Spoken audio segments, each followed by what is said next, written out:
We're on the internet. No,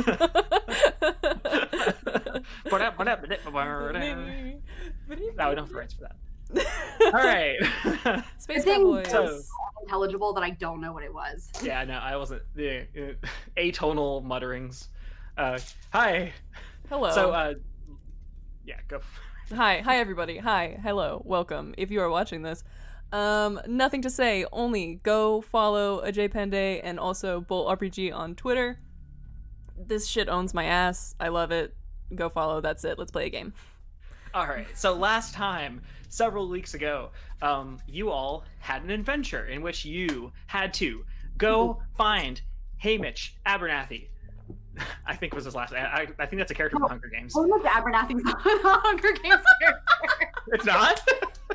No, I'm pretty sure well, it is. It's not taken. I'm pretty sure it is. I'm pretty sure that's his last name. There's First no... name Haymitch, last name question mark? Haymitch, I think was his first. It doesn't matter. Keep going. It doesn't matter. We're going. Okay, we're good. Strong start. Strong start. You had to go find this guy because Juris Gear, who's trying to save Ceres, needed him for some sort of plan that he's trying to put into motion. You found Haymitch through some clutch backstory remembering by Al, who knew Haymitch as in their past. You found his laboratory where he was growing a botanical assortment of plants and vegetables and drugs, and you liberated him from said base. His plan was to try to eject him and his entire garden from Ceres, as he informed all of you, all of the main rooms and sections of the core of Ceres, the center of the station, are actually space-worthy vessels that were flown in as whole parts of the station to put together in the center of the asteroid. Makes sense. He failed to leave as you were being attacked by one of Valent's security forces, along with some goons, the Summoners, a faction on Ceres. You managed to escape with a unconscious and dying Haymitch, managed to stabilize him and get back to Juris Gear's base in the core, along with the head, the actual literal head of the security forces officer that you managed to dispatch. Upon examining this security forces automata, a robot that was being controlled by some sort of artificial intelligence, you discovered that it had been trained using thousands of hours of footage of other conflicts on Ceres and off Ceres. A weaponized artificial intelligence illegally deployed to grant and take the lives of the residents of Ceres. You connected this to the other larger database that you had come into contact with on the communications array in the Elysium of Ceres, and realized that Valent has been mining data from workers, security forces, and other sources all over the galaxy to train some sort of massive artificial intelligence that was going to potentially take over Ceres, the operations of Ceres Station. You shared this information with Mosquito, Juris Gear's tech expert, and he's now poring over this machine, plugging it into an array of different terminals. You can see different holographic displays coming up. He's exploring all this data. That's right. And you can see that... Sorry? No, I was just like, that's right. I forgot I went with him to talk to Juris. Yeah. So, Palace and Mosquito are going through this. And as Mosquito digs deeper and deeper into this system, you can see him becoming visibly panicked and agitated.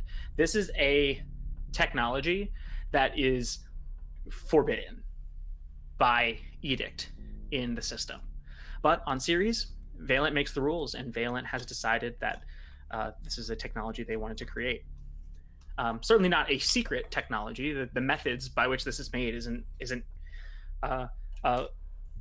hidden to anyone, but it's just one of those things that you just don't do, because the consequences, if things go awry, could be dire. That said, Mosquito's poring over this data. He looks back over his shoulder at Palace and is like, "Okay, I think I'm ready to talk to Juris about this one. You said you wanted to come with?" Yes. I'll go with you. Okay. He shakes his head and sort of seems to refocus, unplugs the machine from all of his different analysis tools, and grabs it by the shattered, kind of stripped frame, and kind of lifts himself out of his chair. He's pretty short, so his feet were kind of dangling off of the floor, and he manages to sort of slowly drift down in the light gravity and bounds across the room, grabs the door frame and swings through, and kind of like motions for Palace to follow. I follow behind. Probably not as gracefully, but... Certainly not. You're not used to the low gravity here. And I'm wearing a boot. Yeah. Al, you had just put Haymitch into one of the bunks further deeper into Juris's base, and you see, as you kind of leave that area, Palace and Mosquito kind of hurriedly making their way into Juris's main chamber. Do you want to join them, or do you have something else you're trying to do? Oh no, I shove my hands into my coverall pockets and follow behind. Okay. Vance, I think... Sorry, go ahead. Oh no, I just wanted to make a pop culture reference. I didn't realize like the videos that your robot was watching to learn combat sounds exactly like Tucker at the prom for that episode of Buffy where he trains his hellhounds. I don't know. I don't know that reference. It's okay. I just couldn't not think about it, and I wanted to say it out loud. I love it. Yeah, for sure.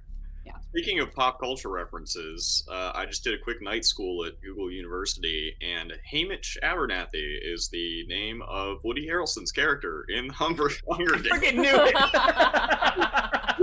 You gave him a different name because Oh yeah, I gave him a different name for sure. I like, don't know what it is.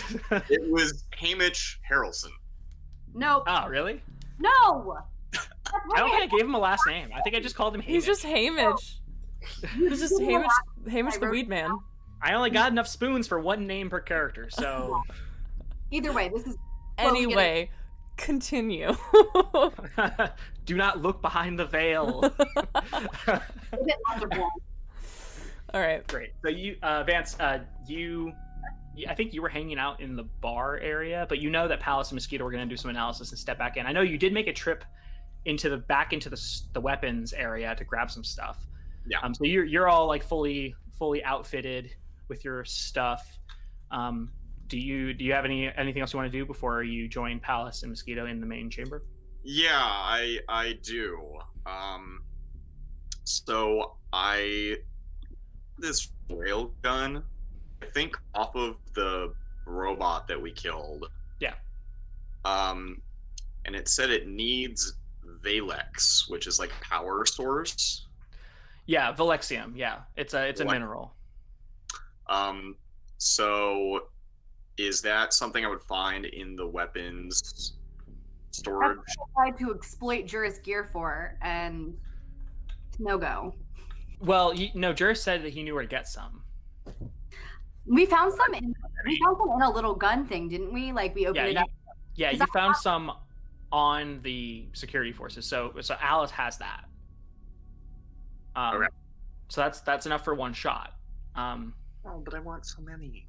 Oh, I was trying to upgrade my gun with it, is what Alice was doing. Yeah, you could do that too. Juris seemed to know where you could acquire some. It seemed like the kind of thing that he was going to keep off-site. It's not going to be in the weapons locker. So, Okay. it's up to him. But I'll say that you have enough like in the actual gun for one shot right now, in addition to what Alice has. So it's not, you can use the gun once without getting more ammo. It is a very, very powerful weapon. So I know, I just looked at all the numbers. it's the kind of thing that like aimed at the right spot could take down like a medium-sized passenger vessel. It's unarmored kind of thing. Like it's a space-worthy weapon in the right hands. Okay. So I gonna go ahead and sling that over my back, my increasingly cluttered back. How are you even carrying this shit? This is insane. I mean, there's no gravity here. Like a backpack, like one of those 80-liter hiking backpacks, and he just like. Except it's all just artillery. It's all just automatic weapons. If someone got a good shot in at you, you would just explode. I think that is a deep-seated fear of Vance Nest. I don't believe that Vance Nest experiences fear. Being hit back by an errant blaster shot. Okay. So I guess I probably should go talk to Juris. I think I want to like stop in real quick. Did the head go into Juris's office also that I want to be my helmet? No, that you have the actual like they stripped the pieces away. Okay. And I'll say that like in the time where they've been analyzing, Al could definitely just craft that into an actual helmet for you if you want. That is what I want. Cool as shit. Cool. So, sorry, Yeah. go ahead. So I go in with everybody else in Juris and kind of like nudge that over to Al. Cool. Yeah. So you take the shattered helmet and you Alice applies another layer of resin to the actual visor, and so you have the like dark purple coloring, like reflective covering, but it's also spider webbed with the part that got shattered with this kind of clear blue resin. Looks dope as heck, and you put that on. UV light and cure the resin really quickly. You know. Yeah, absolutely. You got that UV light out. Shit, it's great. It's a magic item that might give me like a +1 to reflex or something. No. Advanced element. You're It's very already cool. a walking weapon. I just thought I'd ask. It's it's almost Christmas. I thought maybe the DM. Yeah, if you want to try to do something like that, then you could certainly roll for it, but it would take some time. And you're sort of like, I mean, it's sort of, I guess it's up to you. You can do whatever you want, obviously, but I'll take a crack at it. I was gonna say, can I roll to fabricate and see if I can do that? sure. Yeah, you can roll fabricate. Go ahead and Juris is going to help you out. Not Juris. Vance will help you out. So go ahead and just pull it forward, I guess, and roll. 12, right? Yeah. I didn't bring one out because I didn't think I'd use it. Listen, how often do we use them? Right, that's the thing. D12's the most Y'all, disrespected very die. few times getting checks pulled forward here. It's mostly set back. You're such an asshole. That's 2 1s on the dice, folks. Do you break the helmet again? I'll say that I mean the complication isn't going to be like earth shattering. You definitely don't get any mechanical benefit from that. You do manage to get the epoxy going. Vance, I'll say you lose 1 tenacity as you get like incredibly frustrated and you like storm out and have to collect yourself. That sounds right. Okay.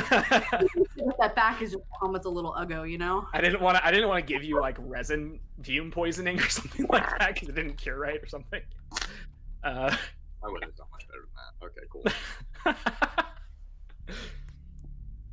cool. So you all reconvene back in Juris's main chamber, the sort of tent-like, well-furnished war room. There's a table in the center, and Juris is kind of sitting back.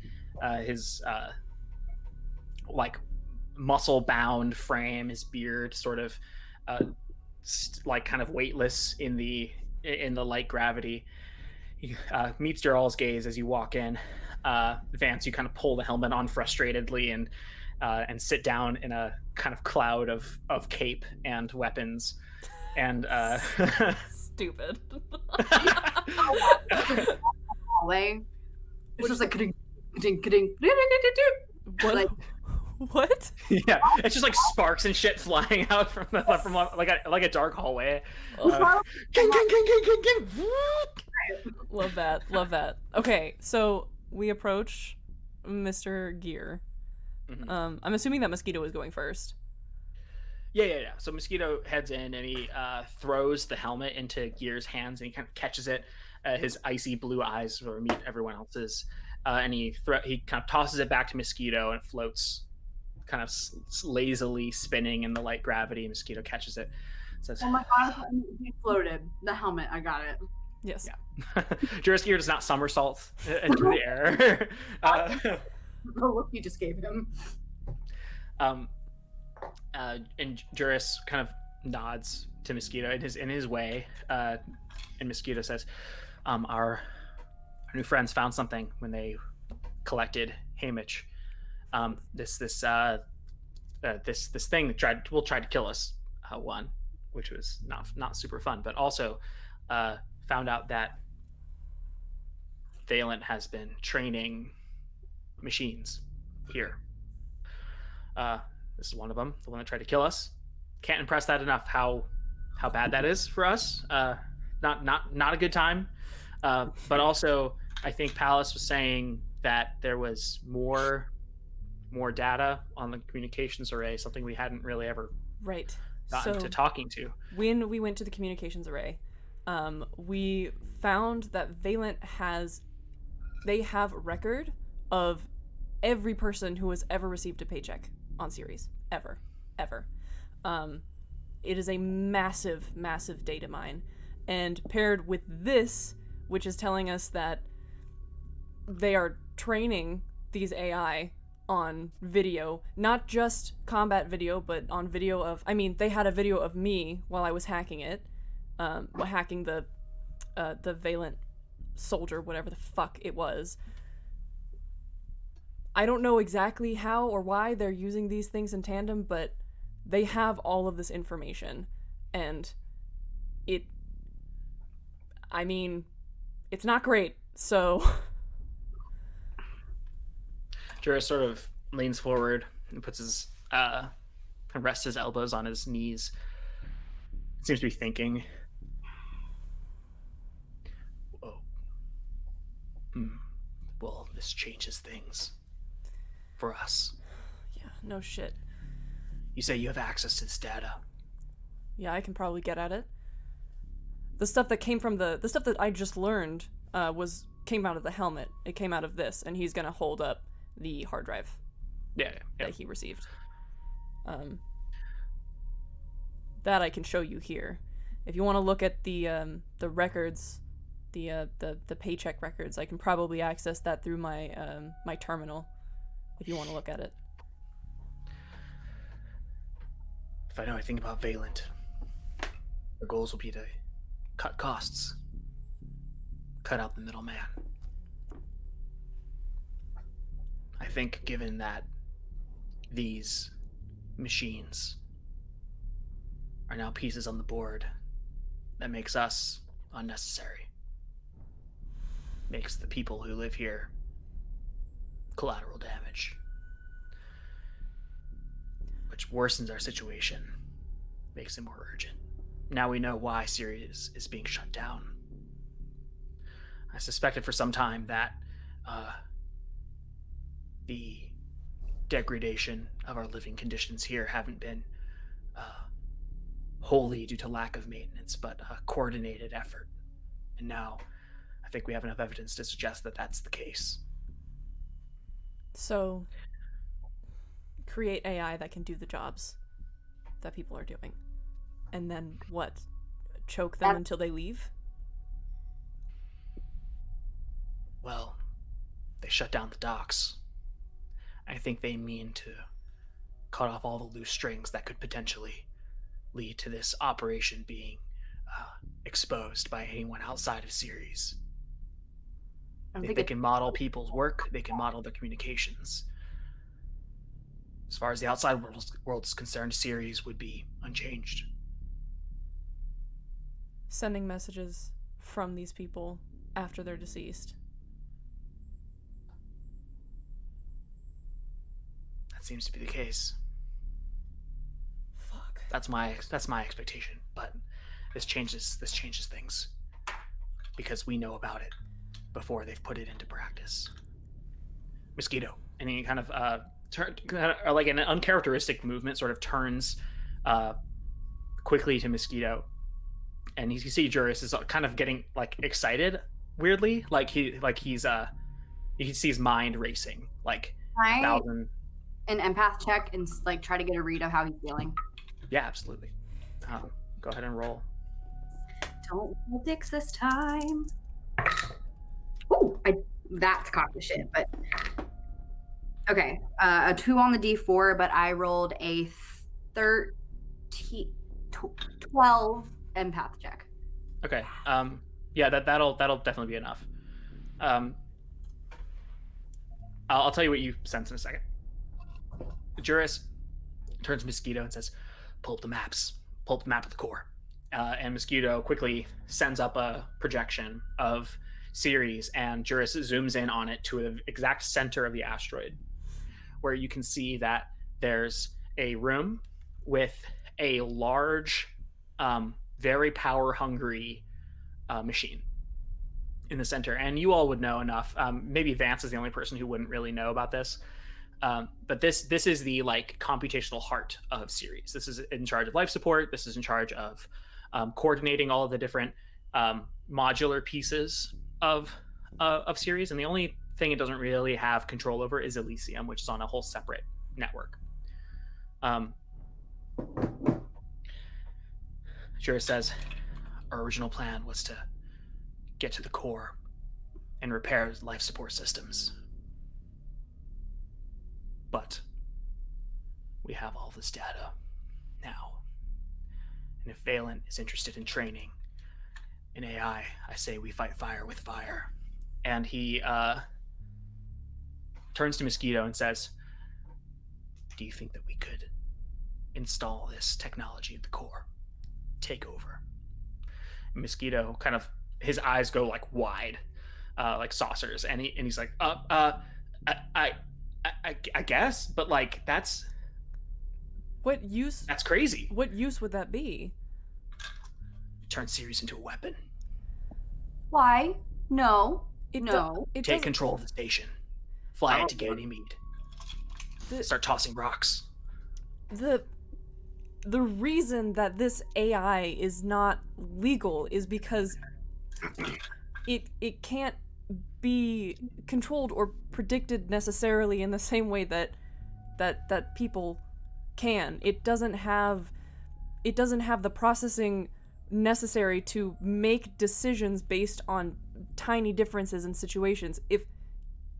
Even if we were to upload all of that information into Ceres itself, there's absolutely no telling what it would do with that information and how it would respond. Well, that's where Alice comes in.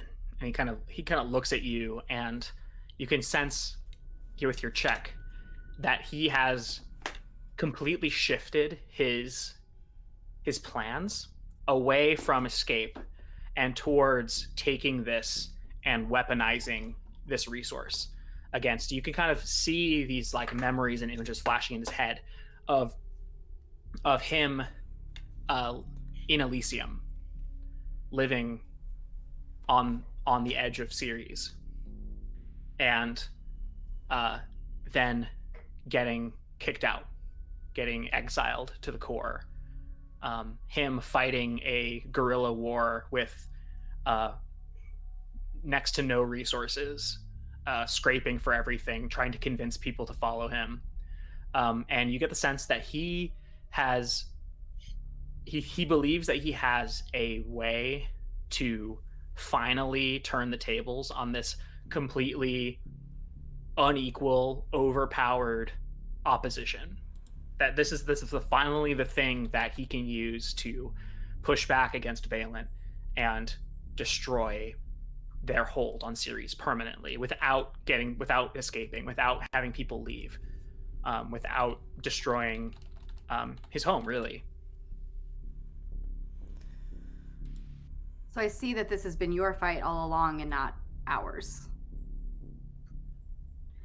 Don't misunderstand me, Mr. Gear. I did not sign on to attack a whole bunch of innocent people. I signed on to escape, and I will not be complicit in your plans.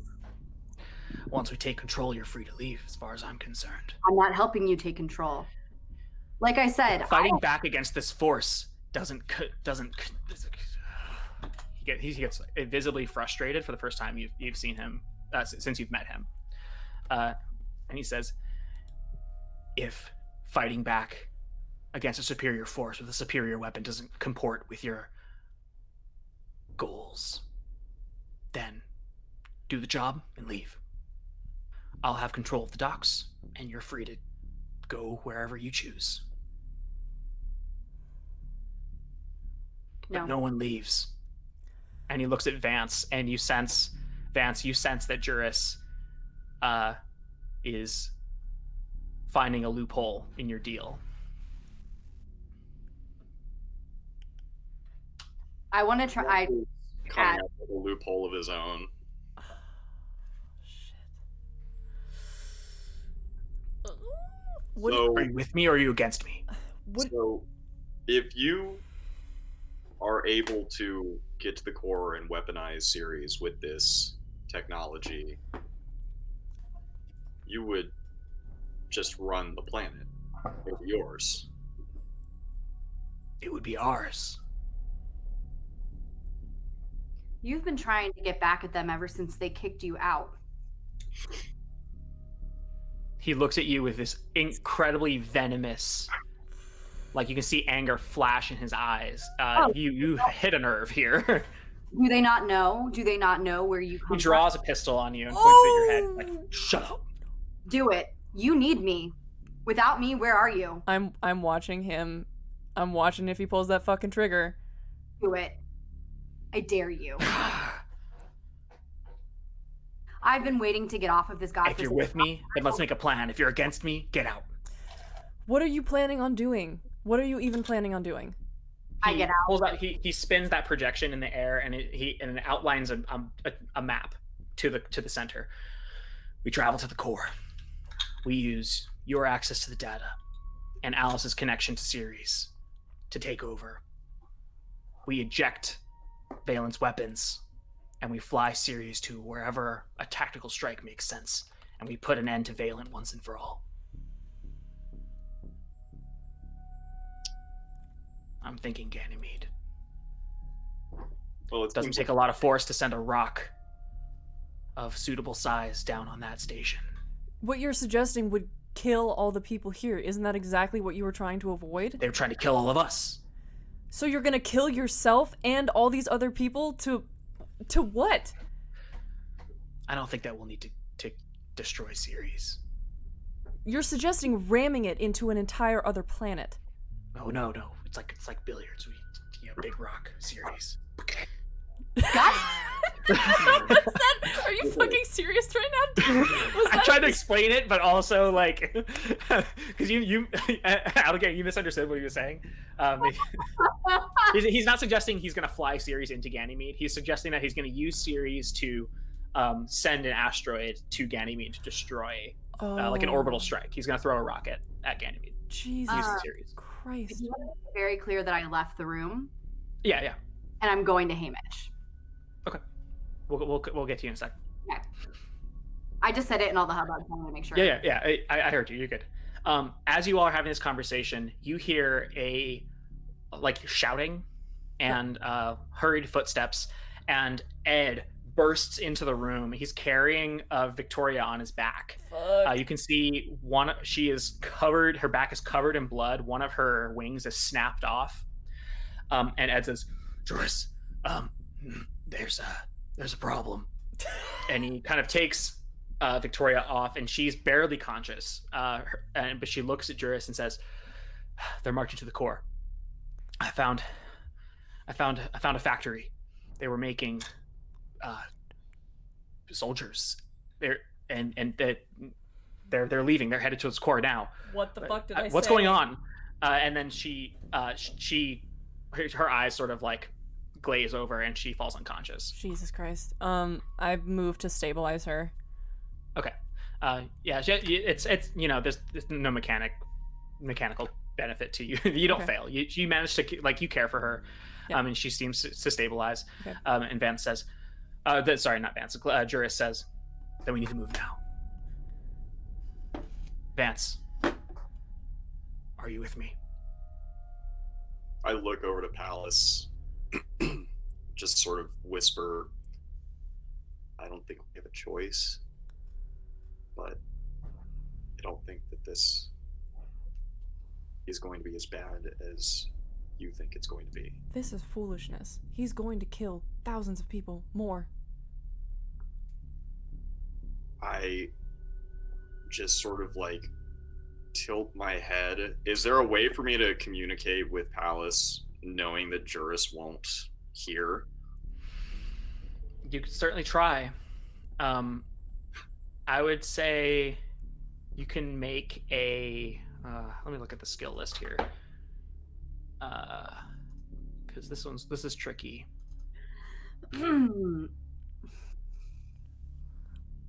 Fuck. I'll say make a persuade check. or rather, make a bluff check against Juris, and you can maybe you can like and what you're doing is you're kind of doing a sentence that can mean one thing to Juris and mean another thing to Palace. So go ahead and make a bluff check to see if you can make that happen. Okay, so that's not going to work well for me. So what I'm going to do is not anything, and Okay. Have you considered having better charisma? So you can communicate something simple to Palace, like what you said. You can assume that Juris isn't sort of in on what you're saying. Right. So I'll just sort of repeat again. I don't think this will end as badly as you seem to think it will. I don't know what you think I'm looking for in this situation, but I'm not entirely certain that we're on the same page. Juris, what is the point of you yeeting a rock at a planet and killing thousands of people when your goal in the first place was to save thousands of people? These people have been under the thumb of Valent for their entire lives. Most of these people, they don't even understand. They don't even understand how oppressed they are. And I need to break this.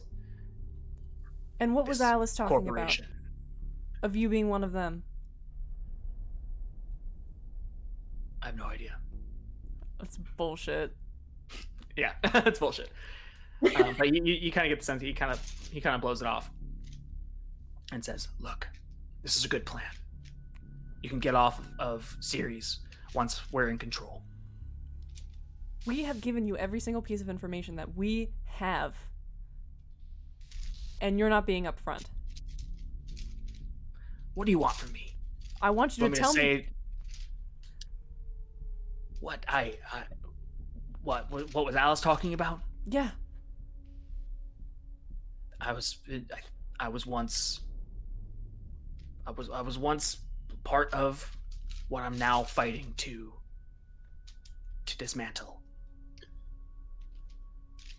They rejected me just like they rejected you. They stranded me here just like you've been stranded here. And now I'm fighting back. Personal vendettas. Vance stands up and walks over to Juris and pauses for a moment and then moves around to stand beside him and looks at Palace. I think this is the way to go forward. If you choose not to follow, then let this be where our paths part. My father saw Ceres being pulled apart. There's nothing that Valen's doing that would suggest that they would be the ones trying that. Just that they would shut off the life support systems, but not exploding the entire planet. How do we know? When we try and upload this shit, that is what triggers the explosion. That's what shatters what's left of this rock into a million pieces, and us with it.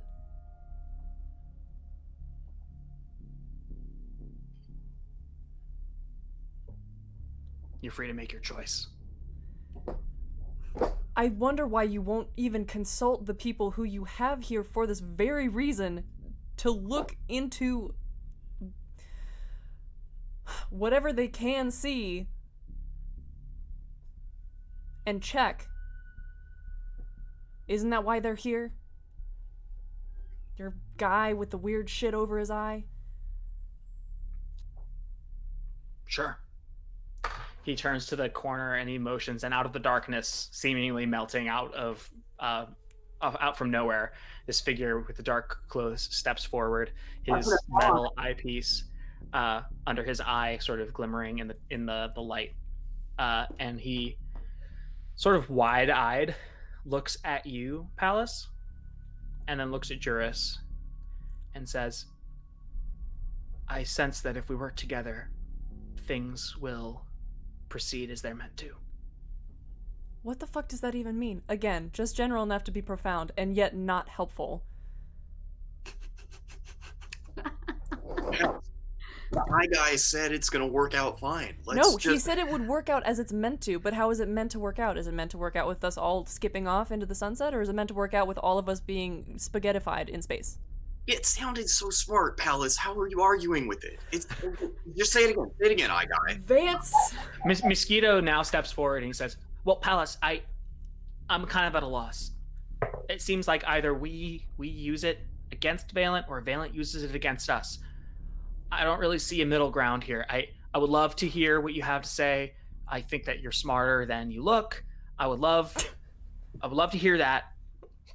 But also, it seems like we are kind of on a clock here. So, I turned to Eye Guy. I've forgotten his name.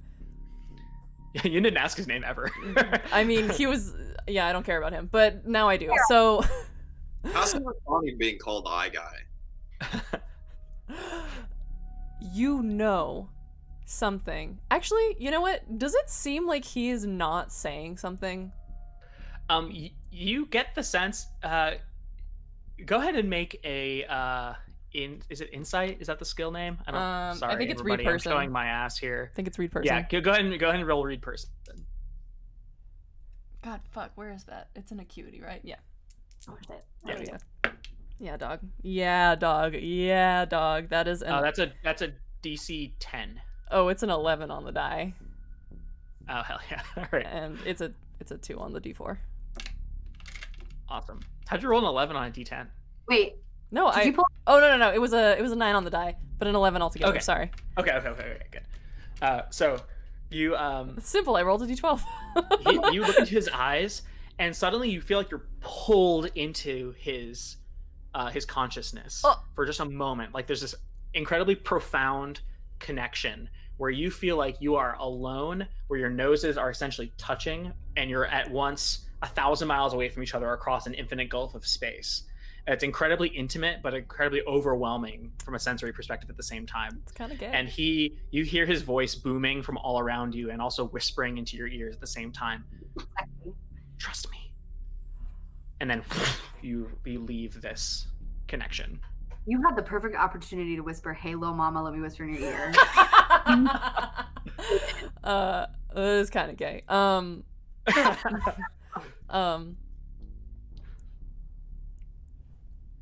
I just look at him for a second.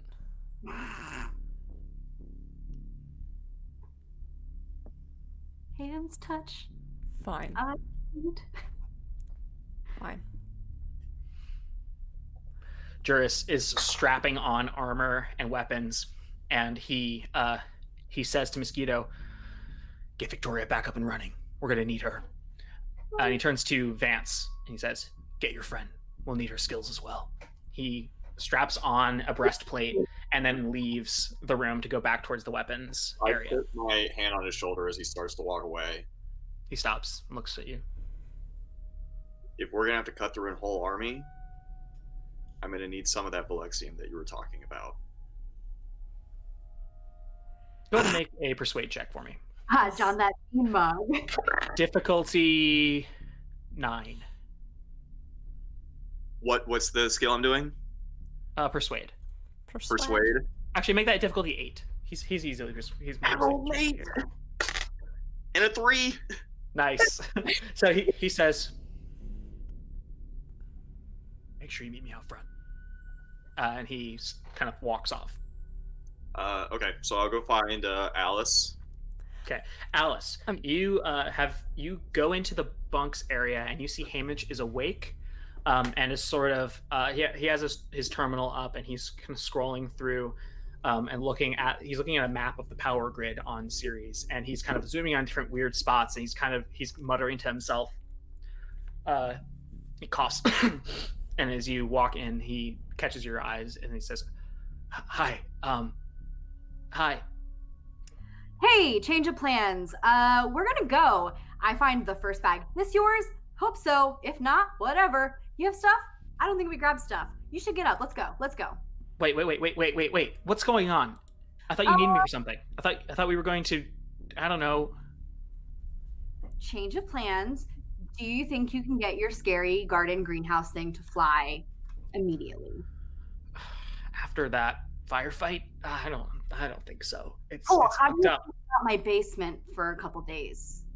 That sounded sexier than I meant. I thought you said that series was gonna like fall apart or something. What's So now the plan is that Juris Gear wants to fly a bunch of whole big rocks into Ganymede, and I'm really not game for that because I was trying to keep everyone alive, and I don't really want to kill a bunch what? of people.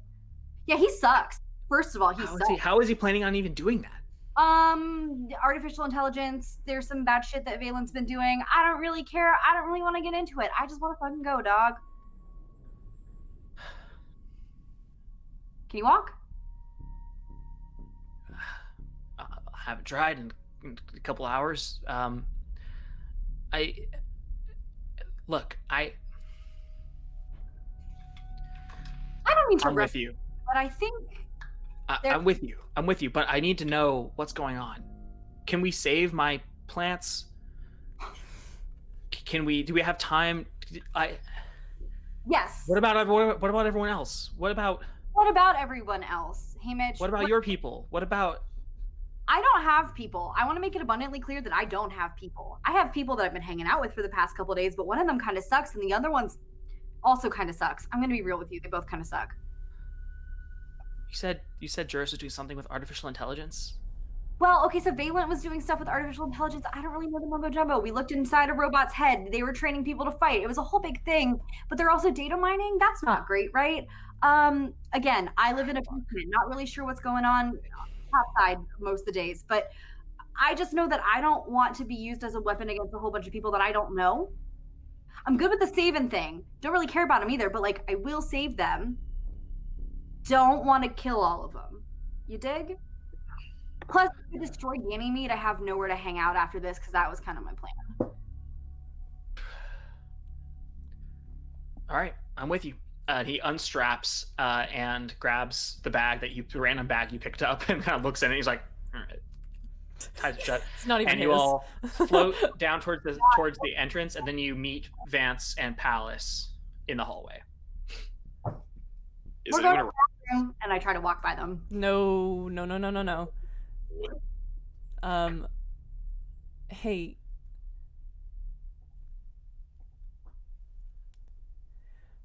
Gear's on some shit. I Yeah. don't know. I don't know exactly what the fuck he thinks is going to happen. I'm pretty sure he's going to tear the fucking planet apart. But Yeah. No. is there anyone around us? No. Okay. No, you're basically alone here. Eye guy with the silver thing. He knows something. He is one of those freaks who can see into the future. Listen, I'm one of those freaks who can feel other people's feelings. Let's be nice. Well, he's not here to have hurt feelings, so I guess that's a good thing. Anyway, he told me to trust him. Okay. He like sucked me into his brain space or whatever the fuck and told me to trust him. I think he knew what I was talking about. He said to Juris and the rest of the room that if we worked together, things would proceed as they were supposed to. I don't know what that means. Maybe he was being general on purpose to make us feel better about impending demise, or make Juris feel like he was secure in his decisions. I'm not sure, but I kind of trust him. Okay. If you want to go get him, we're really going to run out of room in my basement. Hamish is like, okay, so I'm trying to put the pieces together here. We have information. Valent was data mining. They know everybody who has ever received a paycheck on this rock, and they also have been teaching robots how to fight based on information gathered from videos of other people fighting, and also people doing other things, like me hacking, and then people just doing jobs. See, he explains it better. Make sense? What's Juris planning to do with this information? He's gonna take that, and he's gonna upload it into Ceres. Oh shit! Yes. Which I'm So- fairly certain. We gotta stop him. Apparently, Him. Sorry. Dan, say again. It's hard to stop him if we don't go with him. We need to get him to the core, and then I'm going to collect my bounty before he does this. That sounds like a solid plan to me. Look, Alice, if what they're saying is true,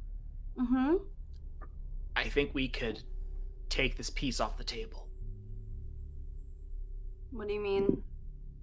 Valent's trying to use Ceres against the people who live here. Juris is trying to use Ceres against everyone else. I think we could take the piece off their table. So you want to explode the fucking planet too? It's not explode. I want to break it up. I want to take the whole thing, make it a bunch of little things. That's exploding. No, you don't get it. No, you don't get it. Everything but Elysium, everything like, and he looks around and like he's trying to explain this in a way that makes sense, and he how they're all tiny ships and they can all be tiny ships on their own. Is that? Yeah. So like, when Ceres was being made, they had the asteroid and they were like removing all of the rocks and stuff, and so what they did is they flew in all of these little ships, and those ships became the hallways and rooms and everything, and we piped them all together, and that's how they made the core and the Warrens. Elysium was added on outside once Ceres didn't have any more gravity. I think with me and Alice here, we could do what I was doing to my room, to my area, to my lab. I can do it to the whole station with Alice's help, maybe. And would people be safe, or would they need to be directed to go somewhere? They would. I mean, all the ships have emergency protocols. It would be risky, but we could probably, depending on how fast we are, we could direct people to different places. We could use some creative air pressure to suck people into different rooms. I don't know. It's gonna be crazy. But like, here's the thing that I'm worried about. If we're stuck here and Juris turns this into a space station that's gonna like do war with Valent, we're all gonna die. But also, if Valent is trying to train super soldiers to replace the workforce, we're gonna die too. So I'm trying to figure out another way. And he starts to kind of get visibly panicked and starts kind of breathing heavy. None of us want to die. I just like calm him. Yeah, sure. Was that the gesture of you touching him? Like, patting his head. You pat him on the top of the head, and he sort of looks up at you and is like, all right. We do some of the breathing exercises we used to do when I hung out in the garden. Okay, you do so. He calms down. Good. I think we need to remove Juris Gear from the equation. I think that his motives aren't serving his population like he's saying that they're going to. I think he is a scared little boy who was removed from his home and still carries a grudge. Oh, I forgot to mention, the soldiers that they were building at that one spot that I called out earlier are marching towards the core now, and so we need to go. Oh, great. Okay, great. Should've liked that. That would have been great. Sorry, I forgot. Shall we go? It's probably time. All right. Okay. I grab the bag from Hamish and I say, "You don't need this. This isn't even yours." And I throw it back in the bunk room. Yeah. And you make your way down to the front of Juris's base. You can see that this area is now quite crowded. There are dozens of different people with various levels of weapons and armor kind of gathering out front here. Juris kind of, he seems to be kind of like directing people, kind of pointing out and then delegating different things. You see Victoria, her one wing is still broken, but it's been removed, and she's sort of limping next to Juris. You see Mosquito catches her gaze and waves nervously. Juris sees you, Vance, and motions for you to come forward. I walk over to him. he says, "That crate. Be quiet about it."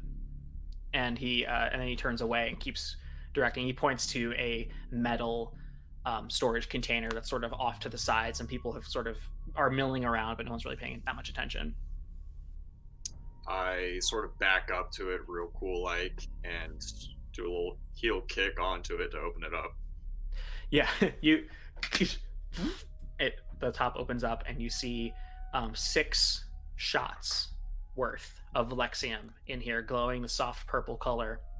They're kind of laid into this styrofoam fitted array. Just sort of kind of whistle nonchalantly as I Yeah. those into Can you pockets. go ahead and make a check for me? Can you make a cheat steal check to make sure no one finds you? Difficulty 7 because people are distracted. I rolled a 4, so I'll go ahead and spend 3 tenacity on that. Was I able to upgrade my gun? You can roll fabricate on it. Difficulty 10. Okay. And I have something I would like to do as well after they're done. Ba-ba-ba-ba-ba. Though it can wait if we are time sensitive. No, you're good. Use 3 tenacity to succeed. Okay. You can add 1 special quality to your gun. I'll go ahead and just read those to you right quick. Okay. Special boy. Palace, what were you gonna do? I wanted to search for information on Juris Gear when he was up in Elysium, and I also, I'm assuming I have Alice's dad's name. I want to search for him as well. At some point. Okay. Because I found the story about her. Yeah. So I'm just doing checks. Okay. Yeah, go ahead and roll to search. Difficulty 8. Alice, you can add 1 of the following qualities.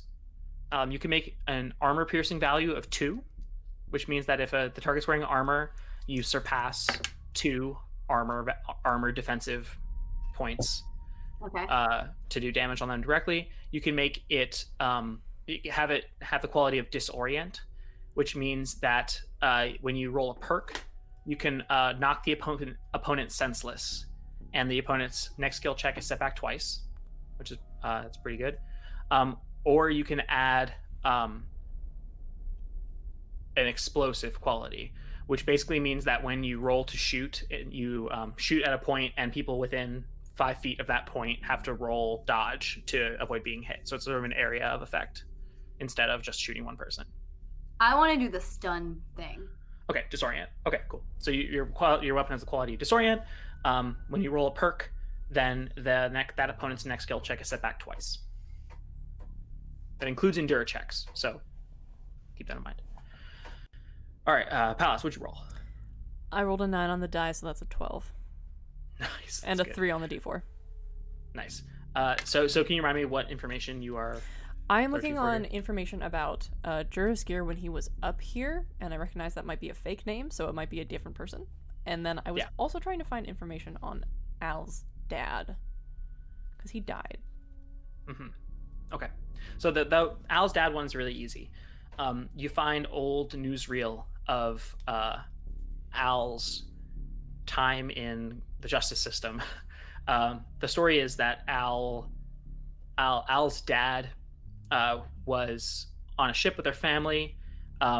They left and were gone for a period of time that people kind of assumed that they were missing, right? Or had and then Al's dad comes back, is dead. Alice gets charged with his murder. You also find, in addition to that information about Al's dad, some like latent evidence of some well, I'll tell you specifically what you find. You find a psychological evaluation of Alice's dad from a job that from the first job he took on Ceres when he first shipped in.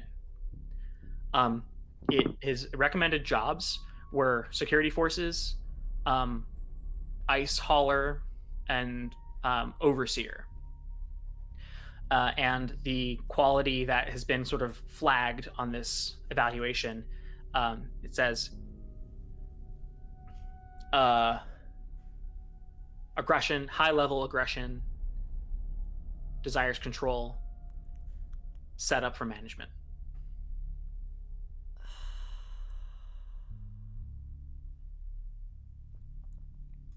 What you find about Juris is trickier, but you, instead of searching his name, you actually sneak a quick picture of him as he's directing people, and you use facial recognition and the database you have access to search through thousands and thousands of different instances of jobs, of security footage, all this other stuff, and you do find a little tidbit. And then a whole lot of nothing, which is interesting also.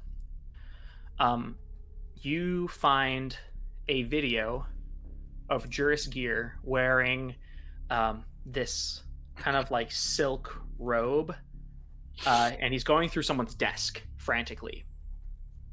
And he pulls something out and looks around and puts it in his pocket, and then tries to leave, but then he's blocked by 2 security guards. And they kind of push him back. One of them takes a pistol and knocks him out with it, and he falls heavily on the floor. And then they grab him in a fireman's carry and carry him out of the room. And on the outside of the room, you see a bunch of like movement and shapes, and then suddenly like camera flashes. It seems like there's a crowd outside of this room. But that's the main thing you find. Everything else, like, kind of nothing, and that's weird. Okay, just one more thing. In the video of him searching through the desk, is there anything in the desk, any like letterhead that would indicate the family of the person's information that he is going through? Any names, any pictures, anything? No, you don't. The resolution isn't good enough. Shit. And this was also dated long enough ago that you weren't really around, Yeah. so it's not gonna be directly related to you Okay. necessarily. And you kind of get the sense that this is like, I mean, I'll say like metagaming wise, Yeah. this isn't a plot thread. Okay. Like he's been humiliated, and the records got wiped somehow. Yeah.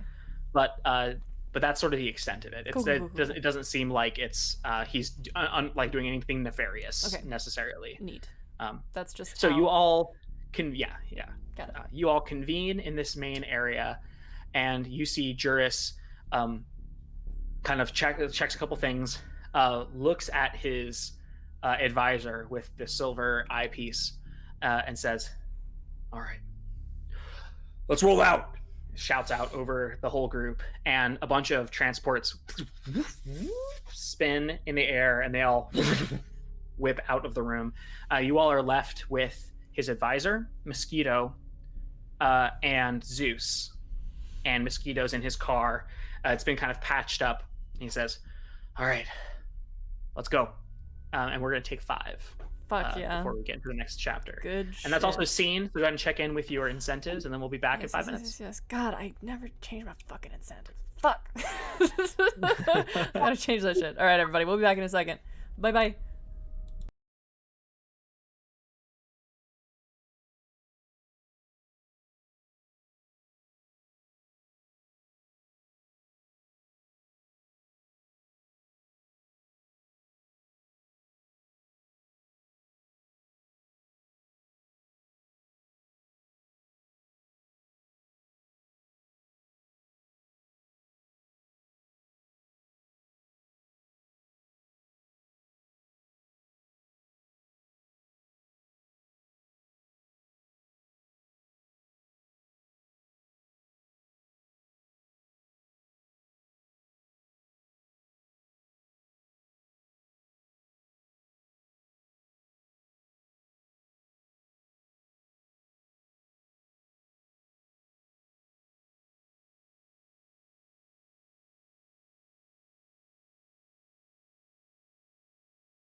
Oh no. All right, great. All right, so we're back. Forgot to mute the Twitch. Mosquito Oops. motions you all to get in, and the and Juris's oracle, with the silver eyepiece, looks at all of you and says, "Listen, we don't have much time. It's very, very important that you go with Juris, and then you all need to make decisions about what happens next." You're not Juris telling can be us very anything. persuasive. I can't tell you everything. I'm rolling an empath check to see if I trust him. Go ahead and roll an empath check. Difficulty 10. Good thing I rolled an 11. Okay, so you reach out to his consciousness, and as soon as you make contact, he locks eyes with you, and you, he imparts information to you. He speaks at length about different possible scenarios that might come to pass, and in an instant, you have a feeling that there are a lot of avenues open to you. What happens here is you can, at any point for the rest of the session, turn a complication into a perk once, and turn a success into a failure once. That's fucking rad. So, just like, yeah. So he whispers secrets to you, and as with this empath check, you also get the sense that he is desperately trying to undermine Juris without putting himself in danger. Okay, we love that. Did you get his name? I was gonna say, as I pop back into my own brain, I'm gonna be like, by the way, what's your name? Eden Austin. Eden Austin. I've been calling you Randy in my brain, so that's a better name. Not my name. Eden? Is that familiar at all? I mean, it's a name. Did we hear something? It might have been something else. Never mind. Cool. I can't call him I Guy anymore. I mean, you can still call him my guy. Anyway. People tell me I'm pretty unapproachable. It's really fine. Whatever. They do? That's weird. Let's get in the I don't car. know. I'm remarkably approachable if it helps Eden Austin, not Randy. He turns around and walks back into the base. You're not coming with us? Do you want me to come with you? I mean, it would be pretty helpful to have somebody who can tell us what's about to happen. If you really can. Sure. And he hops into the back of the car and squeezes between Palace and Vance. That was than I expected. Yeah. Getting him to. Yeah. Look, the problem here is that my abilities rely on my ability on the stability of my situation, and it's not a super stable situation. So I don't know what's going to be safe, but you all seem trustworthy. So. Oh, okay. Let's go. At least I sort of understand what you're trying to do. So that's better than a lot of people. Yeah. Mosquito's like, all right, let's fucking hit it. And he takes off into the tunnels. You see the map pull up, and you can see that Juris Gear's caravan is being charted out. You also see a bright energy spot from on the other side converging at the same time. And it looks like they're on an intercept course to meet just outside of the core. Ooh. Are they planning on facing off with the soldiers head on? Look, I think that they're just trying to outrace them. And he spins the car and makes a sharp left turn into another spot. I'm just trying to get there as fast as I can. No, you're doing great. Thanks. Takes off. I'm passenger seat with him, by the way, helping him navigate. Him. So there's two passenger seats. Go ahead, Vance. So looking at the map and being like a pilot myself, am I able to see a route that would get us to the core before both, parties. Can you go ahead and make me a navigate check? It's in acuity. Fuck yeah, Vance. Get Not that nearly shit, baby. what my piloting check would be, but we'll give it a go. This is if looking at the map, it's navigation. This is going to be difficulty 7. Okay, I got it. And a perk. Nice. I rolled an 8. Nice. So, you see that there are a lot of paths. Juris is taking the most direct path to the core. But you see a much narrower path that Juris could not possibly take with as many people and as many weapons as he has. But with your skills, you could probably squeeze this vehicle into those areas. Your perk is That you do it. that you think with strong enough piloting, you would even be able to get there before everyone else. Like before Valent, before Juris, and you would have about 5 minutes alone in the core before anyone else could get there. Okay. So once again, I'm just gonna sort of put my hand on Mosquito's shoulder and say, I'm sorry I keep having to do this, and then I lift him up out of the seat, jump into the driver's seat, steer off in the direction that I've Go ahead and roll apply force, I guess. He's gonna roll resist physical against your apply force to see if he can not do that. He's not a strong guy. He rolled a 7 with a perk. I rolled a 10 with a perk. Okay, so you pull him out of his seat. He's kicking. The car wildly spins, and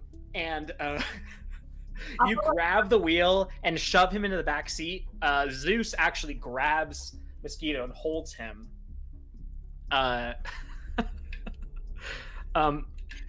Mosquito, I don't even know what to pitch as his perk here, because I was hoping that either he would get a perk or you would get a perk. Well, let's just say they cancel out because you're contested rolls. And you grab the wheel, spin it, and you manage to go up on the wall and on the ceiling for a second, and then get stabilized, and you're flying down this route. You see the directions say turn left, and you whip it right, and it says recalculating. You grab the GPS and slam it closed, and you power off onto this route. Mosquito's like, what are you all doing? I can't. This is bad. This is really bad. Change of Mosquito, we're going. Go ahead and make a persuade check for me. Oh, great. Yeah, I would just trust him, Mosquito. He actually does kind of know what he's doing. Where's persuade? Why the fuck are you making the persuade check? Truly, I don't know. Because you tried to persuade him to calm down. Like, difficulty 6. I rolled a 5. Use that tenacity. You can fail a check. It's fine. No, Not allowed. I'll use a tenacity. Okay. I succeed. Okay. He pulls out his terminal and starts frantically typing on a message, and you give him a look, and he's like, We're fine. It's fine. "Okay, y'all have saved my life more than once, but Yeah, we please did. just." Okay. And he sits back. Y'all are squeezed in the back seat, and Vance, you pilot deftly through. Okay, so now, what was originally going to happen here is that you would have to either sneak past Juris, or try to go past the core and you would end up intersecting with part of Valent's forces. Because of your perked navigation check here, you have an opportunity to engage with no one and get to the core unnoticed. You have to make a piloting check you are going to intersect paths, but you're going to have to make some crazy piloting check to try to get past them without actually like kind of a stealthy, keeping to the shadows sort of maneuver to get around them quickly and quietly. Go ahead and make a pilot check, difficulty 10. As you approach, which path do you think you would go down? Would you try to sneak past Juris, or would you try to skip over Valent's caravan? I mean, Juris knows that we're going there too, so I'd rather try and sneak past Juris because I feel like there are less repercussions from that. Okay, cool. So you get You kind of follow behind Juris's caravan, and you're in parallel, and then you get to a place where these two tunnels will converge. You kind of look on. You pull up the map a little, just like a tiny like mini map, and you see that you are converging at about the same rate. Go ahead and make your pilot check. Can it be pulled forward? Because I'm helping him with navigation. Sure, pull forward. Fuck yeah. D12, beach. We'll roll a 1. Why would you say that? I did. Bitter. It's an 11. You succeed. Ugh. So what do? You're about to converge at this intersection. How do you sneak past without the caravan leader, noticing you?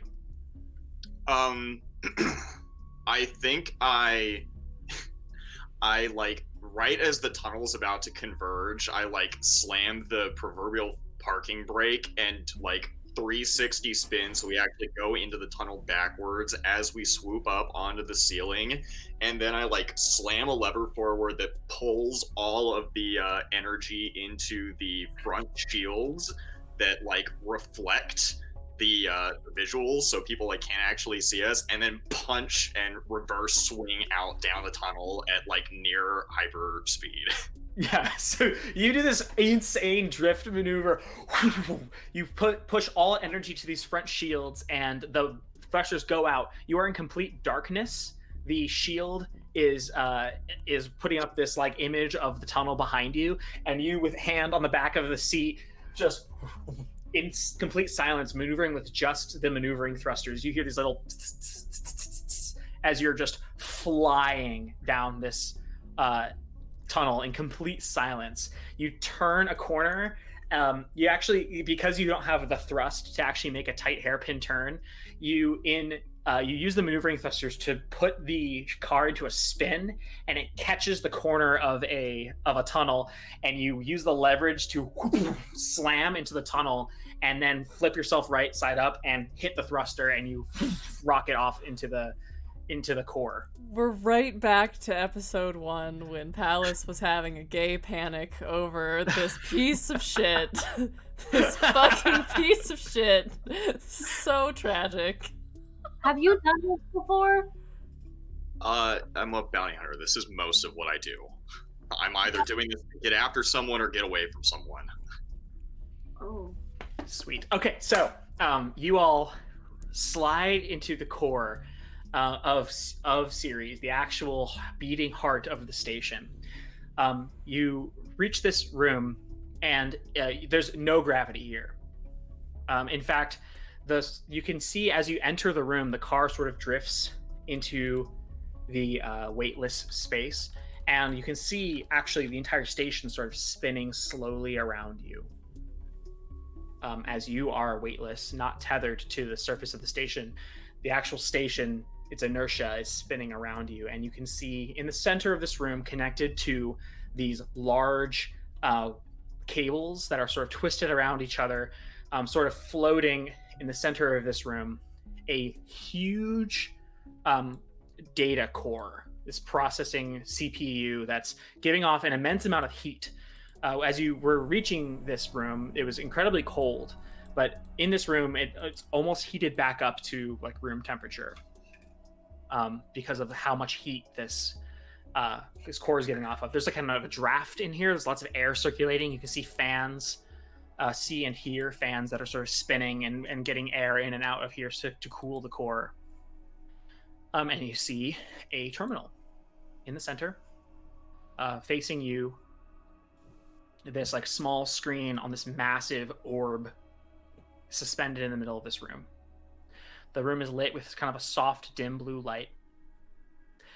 And you can't help but be like kind of awestruck by this massive thing that's keeping Ceres running in concert with itself. I want to approach it.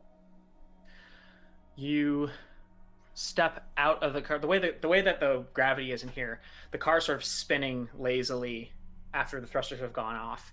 You stand up and push off of the car and step out into the room and float towards the towards the core in the terminal. You can feel it giving off heat. You can feel the fans circulating the air. It almost feels like it almost feels like you're in a canyon or something with all of this air whipping around you. Incredibly hot, like sun-baked almost. A feeling you would have never experienced as Al, but it's really unique. Yeah. The stillness and like stagnation of a space station room. It doesn't have that same feeling here. I'm at the core. Yeah. Okay. I want to take my gloves off and put my hands on it. Okay. You do so. It's very warm to the touch, and it heats up your hands almost to the point of pain, and you almost pull your hands away, but you keep staying in contact, and it sort of stabilizes and you get used to it. Mm-hmm. Haymitch kind of comes up to you and says, I don't know what state this thing is going to be in, but if you can convince it to let us in, I think I can show it how to take itself apart. Okay. With my hands on it, I close my eyes and I just whisper so that other people can't hear me because I know it sounds crazy, but I just whisper, "Hey, baby girl. Listen, my machines are my babies." Yeah. I say, "Hey, girl, I know we've been having a hard time. Tell me what you need." I'd like to make an empath check. Okay. So, this first check will be a 10. Hey, little mama, let me whisper in your ear. Can I come up behind Alice? I've only been adding 3 instead of 6 to my empath checks. Carrie, this is the same shit where you don't add your proficiency when you're fucking playing D&D. It's the same shit. I'm calling you out. I am calling you out. Add your constitution modifiers when you level up, folks. At least I've been rolling pretty well. Okay. I'm sorry, what was the DC? 10. I rolled exactly a 10 with a perk. Okay. Damn, we're rolling good tonight, folks. You successfully commune with this thing. You connect to it, and you sense within it this kind of simple intelligence, similar to Zeus, but much more complete in its kind of impression of the world. Mm-hmm. You make contact, and you are pulled in 1,000 different directions, as if your consciousness has just been scattered like glitter all over the room. Mm-hmm. You see through cameras and through the different sensors in this station, an incredible amount of information kind of flows through you. You sense the heat of different pieces of machinery consuming energy. You sense the gaping wound at the docks where people were trying to desperately leave and ripping machinery away. You sense just the completeness of the station. You sense Elysium, this other external network binding Ceres like a manacle on its exterior.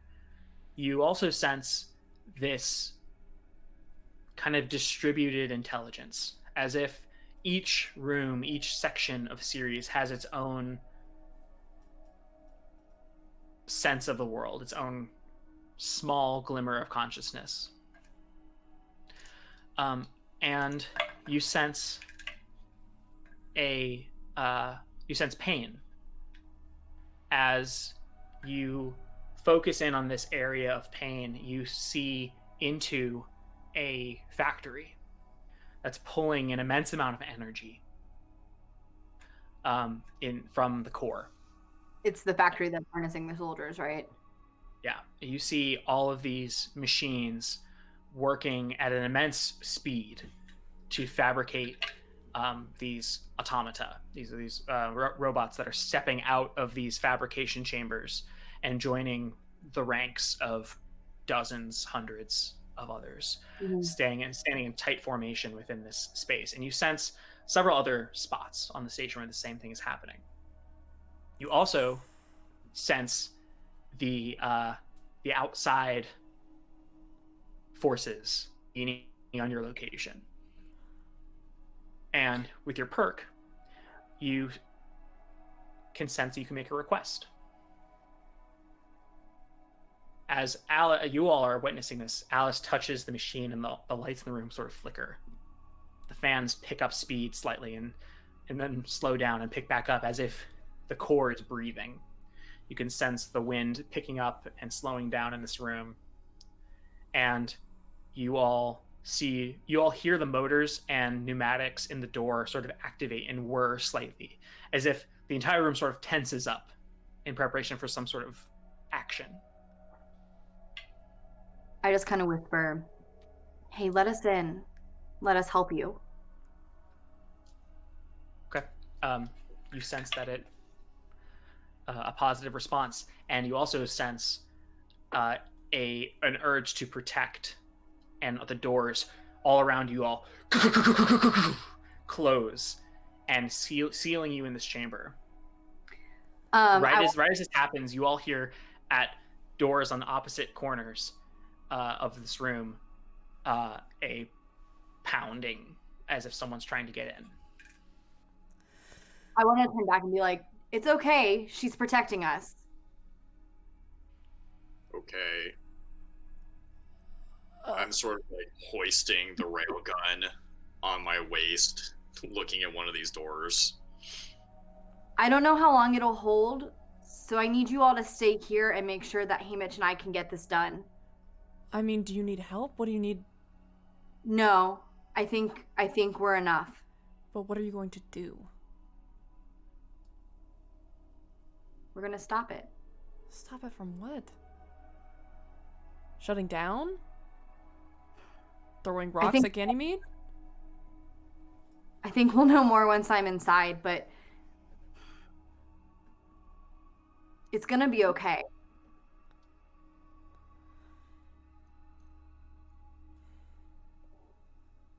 I don't know what it's gonna cost, but if I don't come out,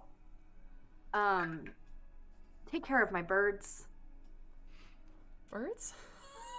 My metal birds, like Prometheus. Have we seen the birds at all? Yeah, you have. Yeah, you have. Was that in the first I was literally working on Prometheus when you met me. Oh, okay. Cool. Good. Okay, cool. And there's a moment of quiet as you finish the sentence, and you turn back to the core.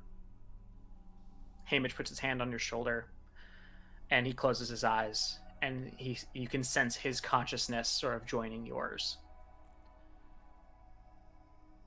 Here's how this works mechanically. Great. You need to make 3 successful checks. The difficulty will increase by 3 each time you succeed. When you roll a perk, you can command the station to do something. Okay. It doesn't really matter what. It can be anything. Okay. When you roll a complication, you'll take damage. Okay.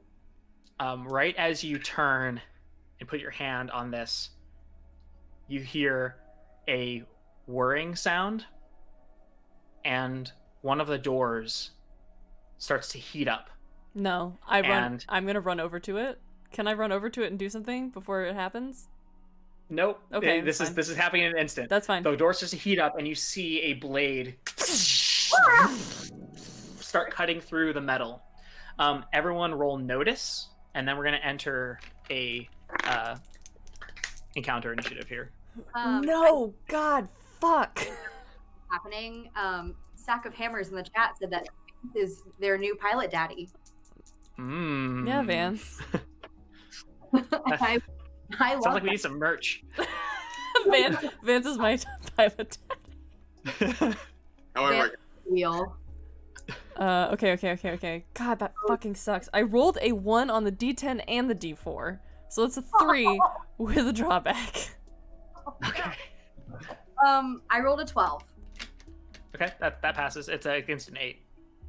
I rolled a 10 and a perk. Okay. So Vance, you get 3 questions about the situation as you're appraising the situation that you're in from a tactical perspective. Alice, you get 2. Okay. Palace, you rolled a complication here. Fuck you. I'm gonna think about it, but if you have a pitch, let me know. All right. So first, Vance, go ahead and ask me about the situation. First of all, can I tell which door Juris is about to come through? Great question. You sense that it's not the door that has the blade poking through it. Cool. There's 2 doors. One door is on the left, and it's sort of like bending under like this heavy impact. It looks like they're almost like a battering ram. The other one is a saw, and you've seen this before. This is the same tool that the Valent drones use to cut through the wall to chase you into the sewers. Okay.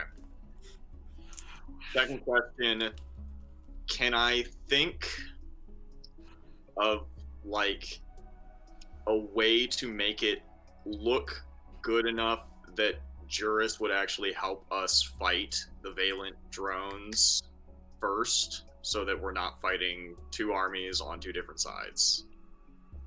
Yeah, you gather that Juris will probably... I mean, Juris has a lot of people with him. If you introduce him into the fight, there's a high chance that it's going to help prevent you from getting killed, at least to draw fire from you and onto other people for a while.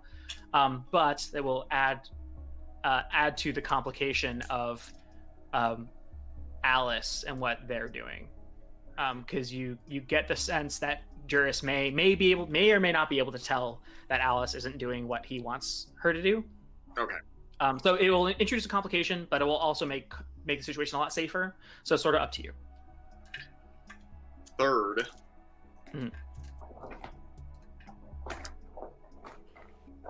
what would happen if I shot this computer with my big gun? If you shot the computer with your big gun, all life support on Ceres would cease. All the airlocks would vent, and you would and all of the automatic vacuum preventative measures would happen, and so you'd basically be sealed in the center of Ceres with all the airlocks completely emergency sealed with foam, like what happened at the docks. That's probably not what you want to do unless you have some way of making sure that you have a way out. Okay, just checking in case something like that happens. Really good question. You definitely want to prevent that from happening if at all possible. Okay. Fuck. God. All right, Alice. Could You have have been 2 questions. I put this blue lipstick on, and now it looks like never mind. Guys, it tastes like candy though. My 2 questions. Is there a way to... I think I got it on my teeth. Is there a way to fortify the doors so they can't get in? Yeah.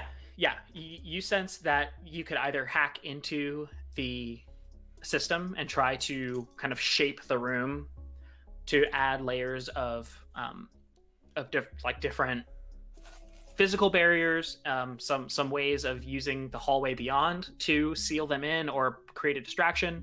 You also sense that this is the kind of thing that you could ask the station do with a perk, or maybe even slightly beyond that. Okay. And then can I see if there is a way to keep Hamish and I safe once we're inside the core? The core is not going to open up for you. Letting you in is more of a figurative term.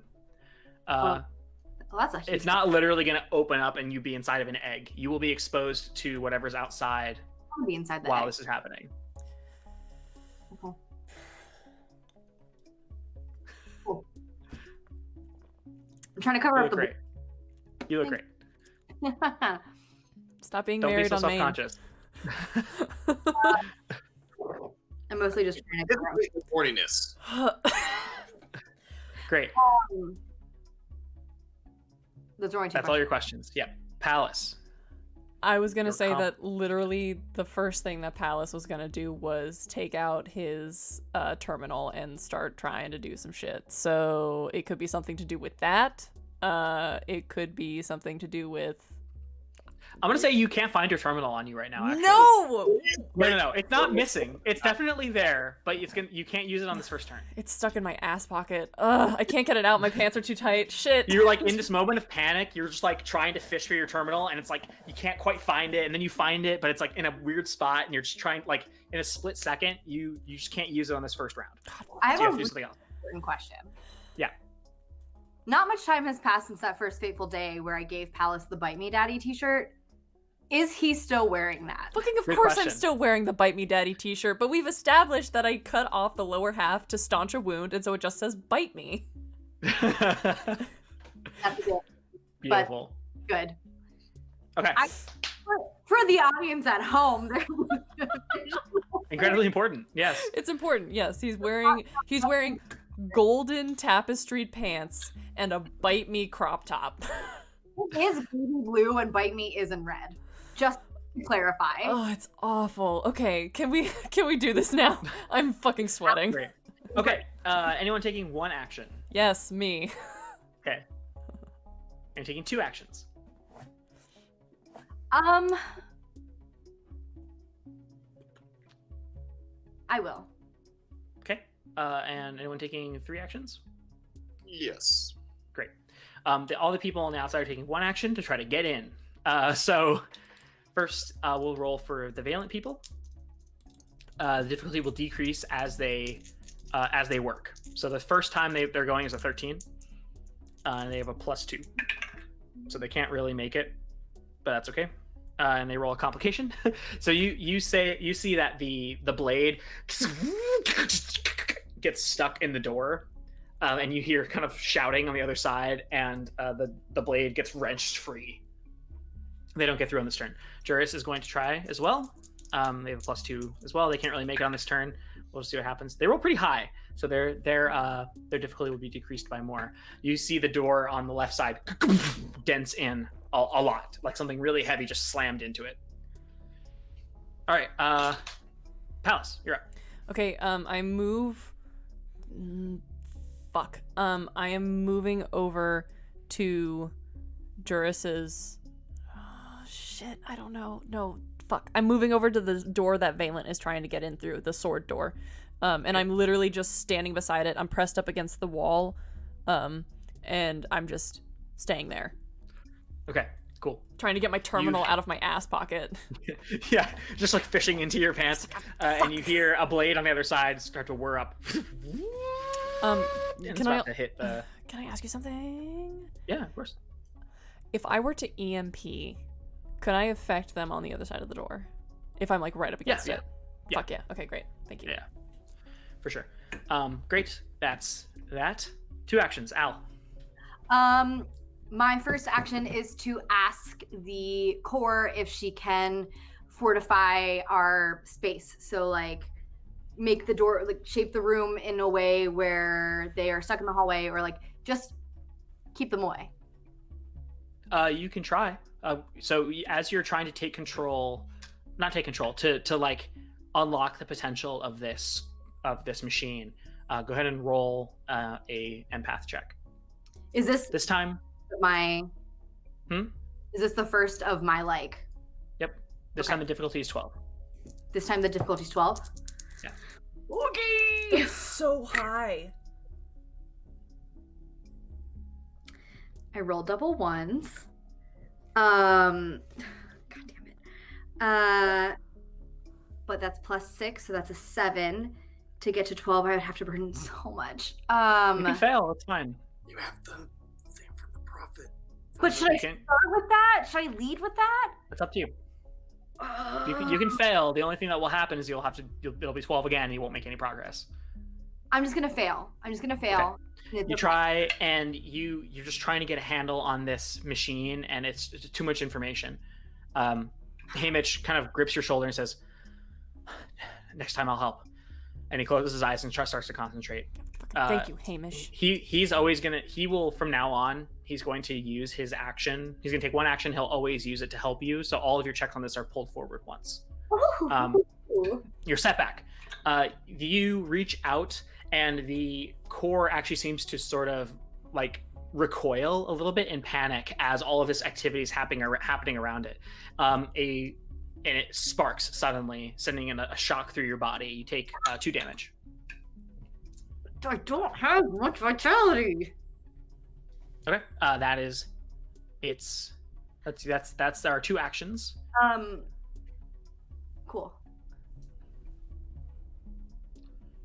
Great. Okay, cool. Vance, you're up. The ship is still in here, right?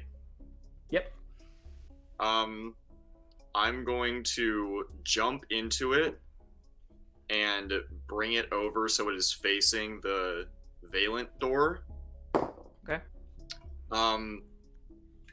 I want to see if I can set a navigation path for it to fly itself on autopilot through this army of robots. Hell yeah. Make a jury rig check. This is going to be difficulty 7.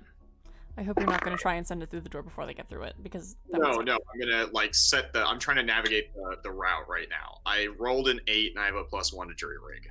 Hell yeah. And I got a 2 on the D4.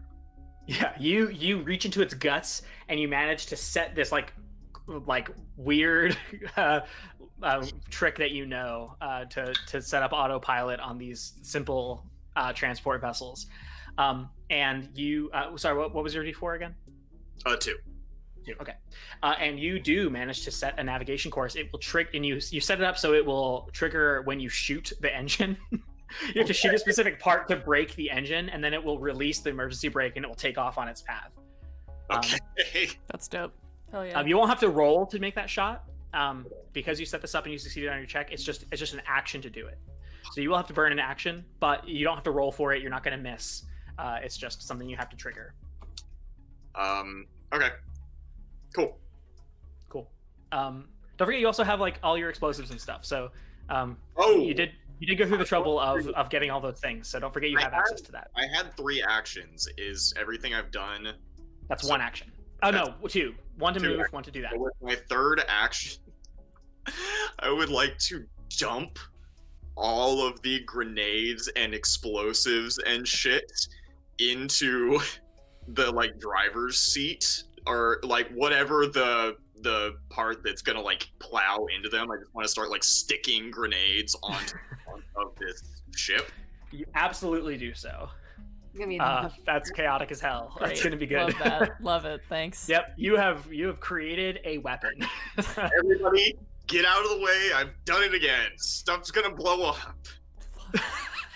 Palace, you're fishing in your pocket. As soon as you get your terminal out, you see Vance peel the ship in, rip some cords out, shove grenades in, and he's pulls out his gun. He's like, "All right, here we go." You're like, "Oh shit." Why am I attracted to you? Awesome. So that's all 3 actions. My people are gonna all take 1 action to try to get in this time. Go ahead and let me know who's taking 1. 1. Okay. 2. I'll do 2. And Vance 3 again. Yeah. Okay. So first, we roll to see if they're getting in. This time, difficulty is 10 for for Juris and 11 for Valent. Valent rolls a perk, but does not make a check. Juris gets in. So you see, finally, the door on the left side bursts in, and sparks fly everywhere. The door flies across the room and hits the ceiling, sort of spins wildly. And Juris rolls in with Ed and Victoria and 3 goons. I just want to be like, honey, you're home. He has a very large gun out, and he says, "Wow, you all are really fast. All right, let's do this." Cracks his knuckles and he kind of pushes off and gets ready. He doesn't have any actions to get any further in. There's not a huge group with him, so you gather that they are either guarding somewhere or they're doing something else here that you don't really know about. Valent, once again, cutting in. You see Juris sort of points at the door and directs his 3 goons to set up around that area. And they did roll a perk.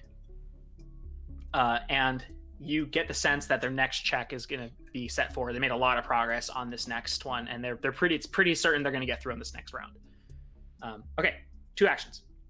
I have one action from Palace. Yes, go ahead. So Palace is going to press himself up against the wall, and pull out his terminal. Fucking finally, tap some stuff in. I'm using EMP, and I am disrupting all.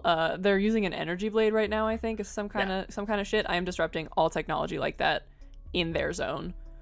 Oh my god. So what happens when you activate this EMP? I think that he's just like up against the wall, trying like listening a little bit through it and just like typing, and he just like hits one last button, and there's this like kind of like settling of energy as the energy blade kind of like shuts down, and they're probably on the other side like, wait, what the fuck is happening?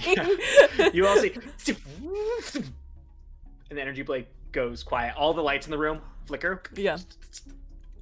And then come back up, and you have disrupted all of that shit. So you did mechanically. What does that mean? So I use disrupt all technology of a certain kind in a zone. So if their zone is the same as ours, then it's our zone as well. Yeah, we're gonna say all of this is one zone. Okay, cool. Just to make it simple. Cool. And that's Fortunacity. Beautiful.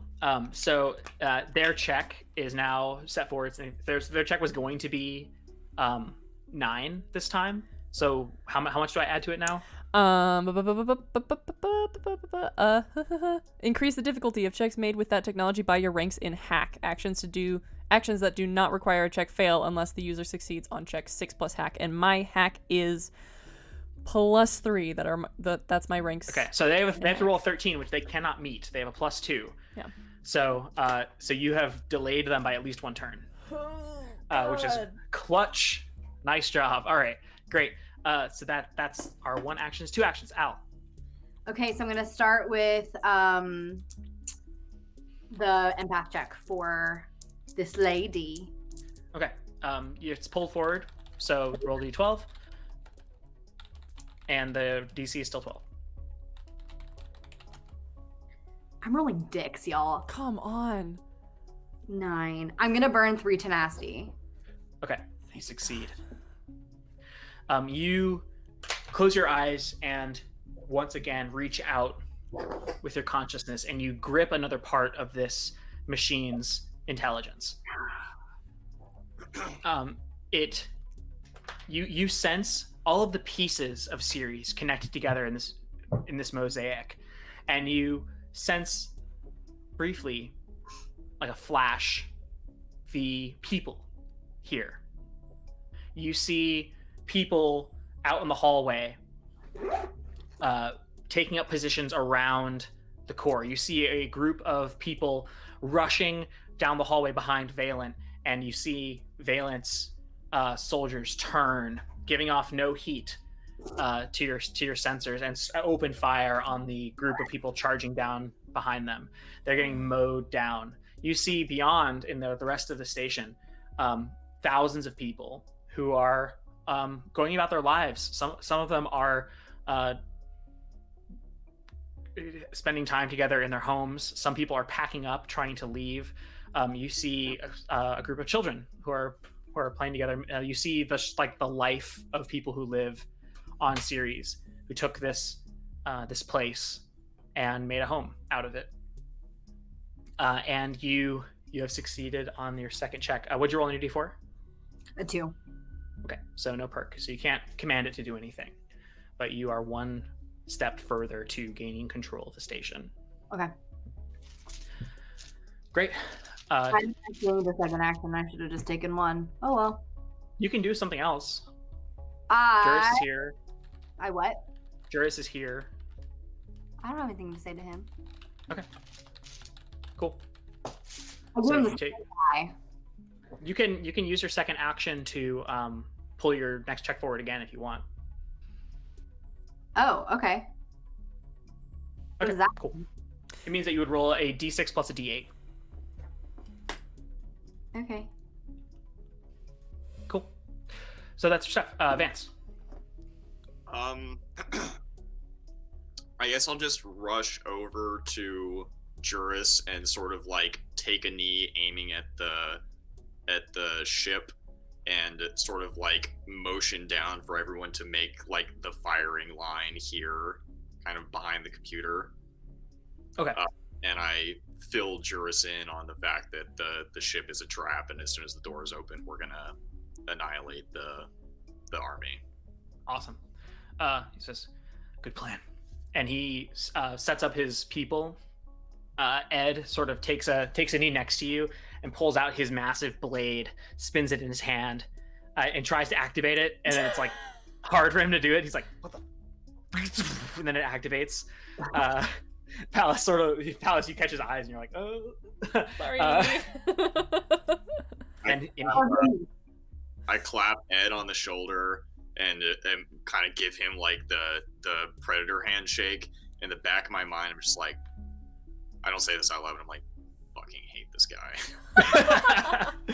He says, "It's good to have friends here. Oh. For a fight." Oh. And Vance are like, I just say like, best friends forever, Ed. Isn't that right? You're such a shitbag. I hate you. All right. Juris is going to take 2 actions. He is going to float down to where Alice and Haymitch are. And he says, "Alice, I have the data." And he pulls out a larger hard drive than what you had before. He says, "Palace, come here. I need your help. We need to hook up the data, the communications array to the core." And Mosquito sort of joins him and plugs in a terminal to the station. Alice, you kind of open one eye and peek out, and you can see Mosquito plugging things in. You feel your consciousness sort of extend and flood into his technology, and you sense that they are going to be making similar checks to you here to hook their data core up to the station. Okay. Cool. So that's their one action. Everyone else is holding, waiting for the door to blow. What are you all doing? One action, anyone? So I need to move over there and I need to start hacking. That's 2. So I guess 2 for me. Okay, so 2. Anyone else taking 2? I'll say 2. Okay. Vance, what are you taking? I'm taking 3 just in case. Okay, sounds good. Okay, so we'll do Al first.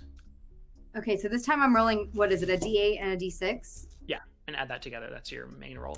Can I go first? Yeah, sure, Palace, you can go first. Because I see them start to hook their shit up, and so I'm gonna rush on over there first and like hook up, and kind of connect my terminal, and then I am doing whatever I need to do to make Alice's time easier. Okay, like you can help. Yeah. I can't really pull it forward more. Yeah. So, but what you can do is you can set Mosquito and Juris back if you want. That's what I was gonna say. I think that Palace is going to spend his time kind of focusing on low key, so it's not noticeable, slowing their progress down. Okay. Yeah, you can absolutely do that. Yeah. So you move over there and then you hook in. Go ahead and roll hack for me. Come on, dog. This is going to be like a deception check to try to figure out how well you're concealing your method. Oh God. I rolled a 1 on both of them. No! Remember when you said we were rolling well? Okay. We're not. So what's the total? 7? It's a plus. It's 5. It's 5 for hack. With the complication. Okay, we'll get to the complication in a second. Oh. But you hook in. That's the difficulty that they have to meet to have a normal straight roll for this. Mosquito and Juris motion for you. They point to a place for you to plug in. You plug in, and as you pull up your terminal, you do notice that you have a message. You open the message and you see that it's from your mom. And it reads, "We're here." And Al, go ahead and make your check. Okay.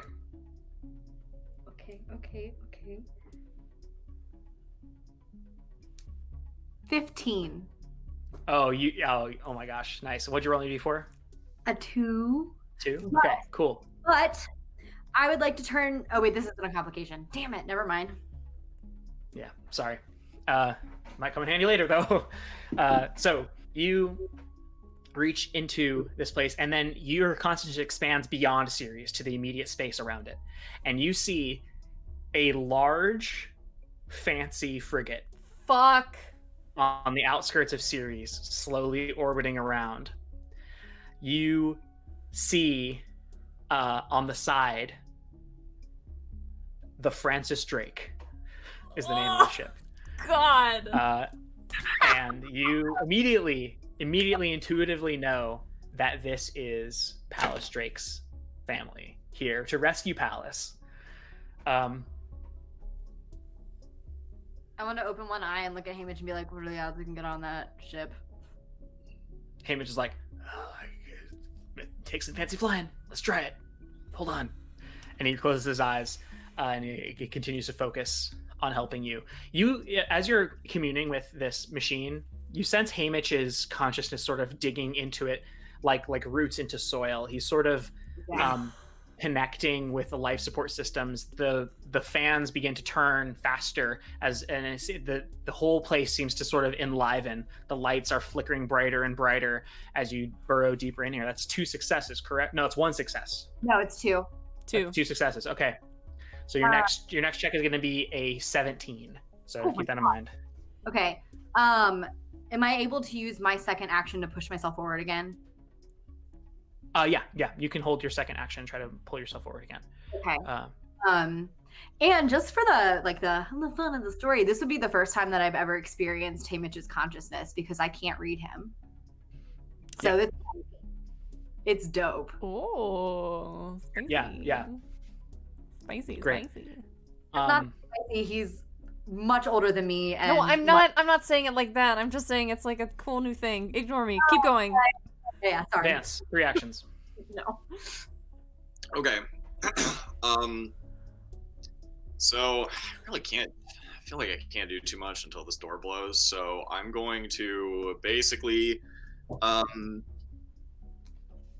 look at the power core from my sniper rifle and see if I can do another jury rig with that and the railgun and the Valexium to coax some more damage power out of this thing. Go ahead and make a jury rig check for me. Fuck me, Smith. It's not great. Oh god, it's like a difficulty's gonna be 8 for this one. It's a complication. I don't think it's gonna work. Oh no! Please don't But explode. that's- Please don't explode. That's real bad. Oh God, no. Because you're trying to do. So okay, here's what happens. You try to hook you're like doing math, and you see math equations in front of Vance's head where he holds up the Valexium, he holds up his rifle, holds up the Valexium, holds up his rifle, and then it kind of turns around and messes with it, and there's a poof. The Valexium is lost. You only have 6 shots total now. Because Wait. There's 1 in the. Oh yeah, you're right. You're right. There's 1 in the railgun and 5 that you got from a guy. You also take 4 damage. Neat. And On your a next 6? check is set back. Bruh. He failed, and he rolled a complication. He tried to take a uranium core. All right. From a Okay. nuke Fine. And put it in his sniper rifle. Okay. I could have killed him. Could be worse. Could be worse. So God. your next check is set back. So remember that. Kind of deserve. Yeah. Great. So that's your 3 actions. Okay. Mosquito's taking 1 action. Juris is taking 1 action. My Valent people are taking 1 action. Who's taking 1 action? Did you do Ballas's complication yet from this round? Oh, it's coming. Don't worry. Fuck. I hate that. Oh no. Do you have homework? I take 1 action. Okay. I'll take 3 again. I'll do 2. I need the Okay. 1 day. Sorry, buddy. All right. We'll do Valence people first. Please let me get through. You can help them. Why would you do that?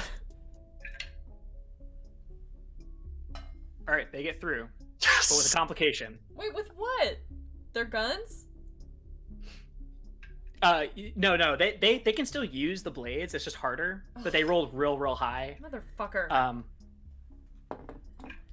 But they do get through with a complication. So you see the door finally swing open, and you see these 3 drones and 2 Marines jump through the door suddenly, SWAT style, kind of like reclined feet first with their guns pointing all at you. Complication is that there's a bomb out here. Vance, because they rolled a complication, you rolled a perk on this. You can use one of your 2 actions from your previous round to trigger the car should you desire to. Nonsense. I hit shot that thing right away.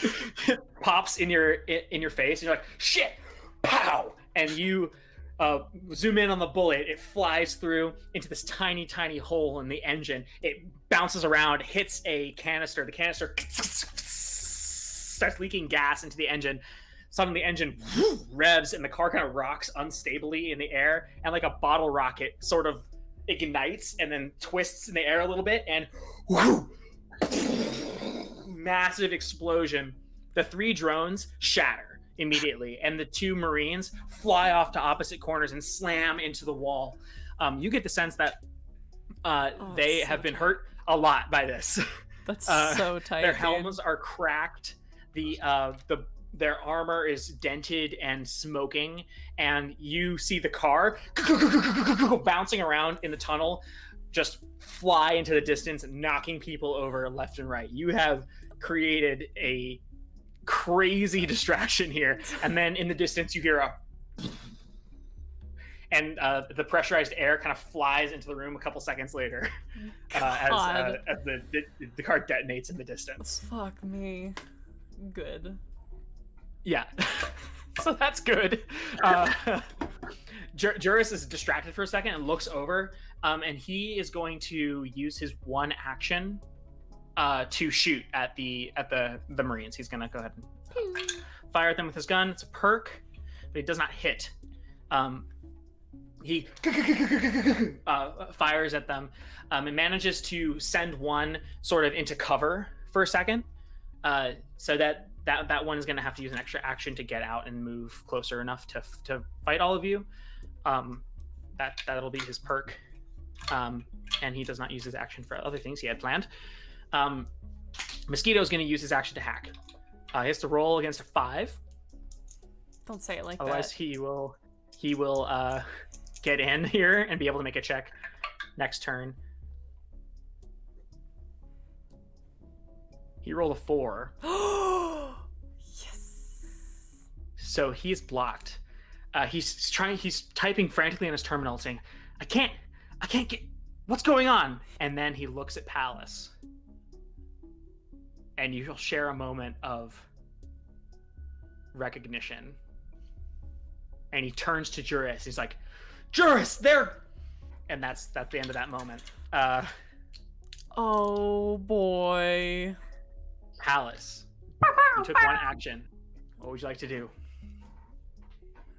I don't want to hit a kid. He's not a kid. He's just small.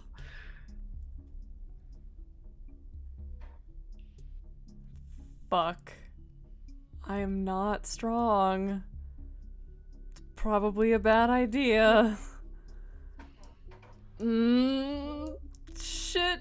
He turns to say that, and Palace is gonna whip his arm back and hit him in the temple with his elbow. All right, roll a unarmed. Roll to strike. He Yes. does not have very good defense. Okay. So he has 7 defense. That was a 7 on the die with a perk. Oh my gosh. Okay, so you do 1 point of damage with an unarmed Yes. strike. Yes. Double to 2.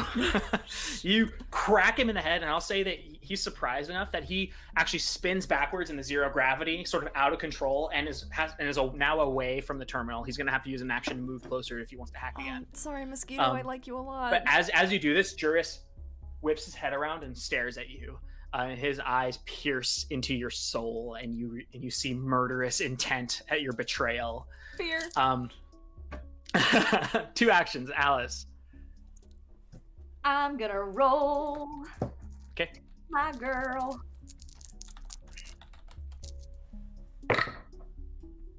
This is a difficulty 17. Oh my god, please. Did I say 16 before? No, I said 17 before. I rolled a 10 and a setback, but I'm going to turn the setback into a perk. Yeah, you are. Did you roll on a d12? No, I rolled on my D8 and D6. Oh, right, because pulled it's pulled forward twice. twice. Fuck, Roll a 10 dude. total. Yeah. How did you You roll want to 10? burn both of your benefits? Because you can turn that failure into success. Yeah. This is your 3rd check, so this is the final one. I'll do yeah, it. okay. Do it. Cool.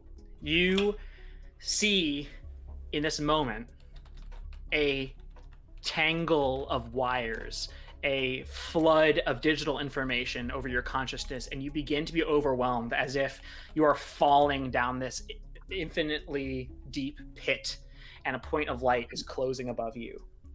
And in this moment, you remember the secrets of the system and the future that Eden had whispered in your ear. And you remember that you know how to do this. It already happened. It's as if you already succeeded, and you snap back to the present, and you immediately see all of Ceres in complete detail. You see all of the soldiers all around rushing to converge on your location. You see Juris with the data core in his one hand, glowing with this radiant aura around him, raising his pistol to aim at Palos' temple, moving towards you all. You see these 2 soldiers crawl out of their cover after being attacked by Juris, and they launch themselves at all of you. And in this moment, you feel time slow down, as if you have control, and you can ask the station to do whatever you need it to do. What do you have the station do in this moment?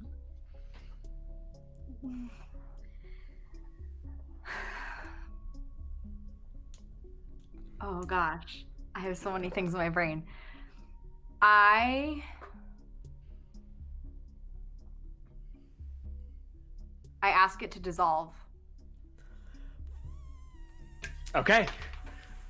You sense the station loosen. All of you feel the room around you shake.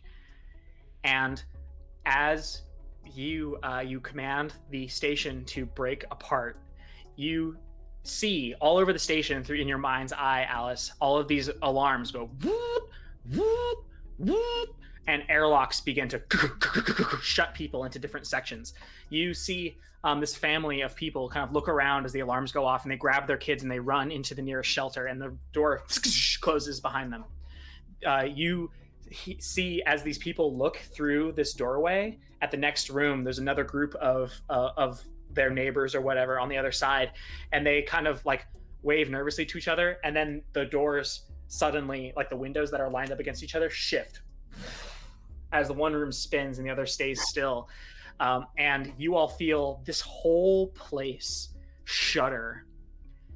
Al, you zoom out and you see from orbit Elysium, this ring around Ceres, keeping it all together barely as Ceres elongates and begins to kind of break apart and drift along its North Pole and South Pole's axis.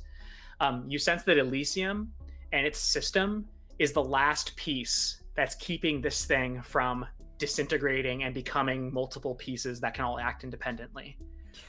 And but you have started the process. All of these airlocks are beginning to break apart, and you sense that each piece's life support system kicks in, and you actually begin to lose your connection to all of these different pieces as they leave Ceres. And as the core's consciousness becomes more and more integrated into the spot you are, you feel this immense power and immense care for everyone on board the ship flood into you, as if you can like hold, it's like a fragile egg in your hand, this one room with everyone in it. Yeah, then that's what happens. You have another action. Do you want to use it to do anything, or are you done?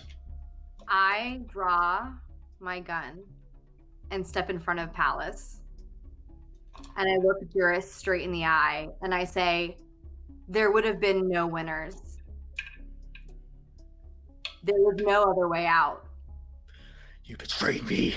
And he pushes himself forward off the wall and is rocketing towards you. I stayed Vance. who I was the whole time. Sorry. I messed up your one-liner. I'm sorry. Vance, go do your thing. Vance takes a look at the situation. And he sees Juris, who he was sent here to kill, about to kill Palace, who he's going to make money for saving. And he's kneeling right next to Ed, who he hates. What did Ed ever do to you? Ed was rude to me once. Ed did not return your overtures of friendship, and that's what happened. And you're fucking butthurt about it. That's it. Yeah, I need him to have my back once, and he didn't have it. Gotcha. And so I sort of like look at Ed, and I say, I'll always have your back, don't you know that? What? Cool. And then I spin around with the Gatling gun, push it right up into Ed's back, and line it up that I'm going to blast through his body and hit Juris. Oh, God. They're surprised. You can go ahead and pull this forward once. You're such a fuckboy. Smith, I hate you. What did you do? Did you crit? The 21 to hit. I hate this game. 3 on the D4.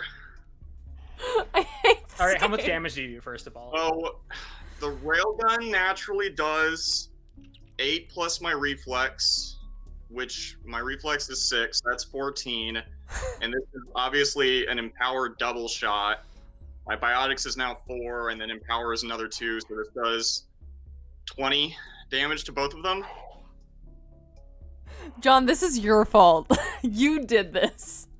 You grab Ed. All right, first, I'm gonna go ahead and have Ed just roll to resist physical to just see. No.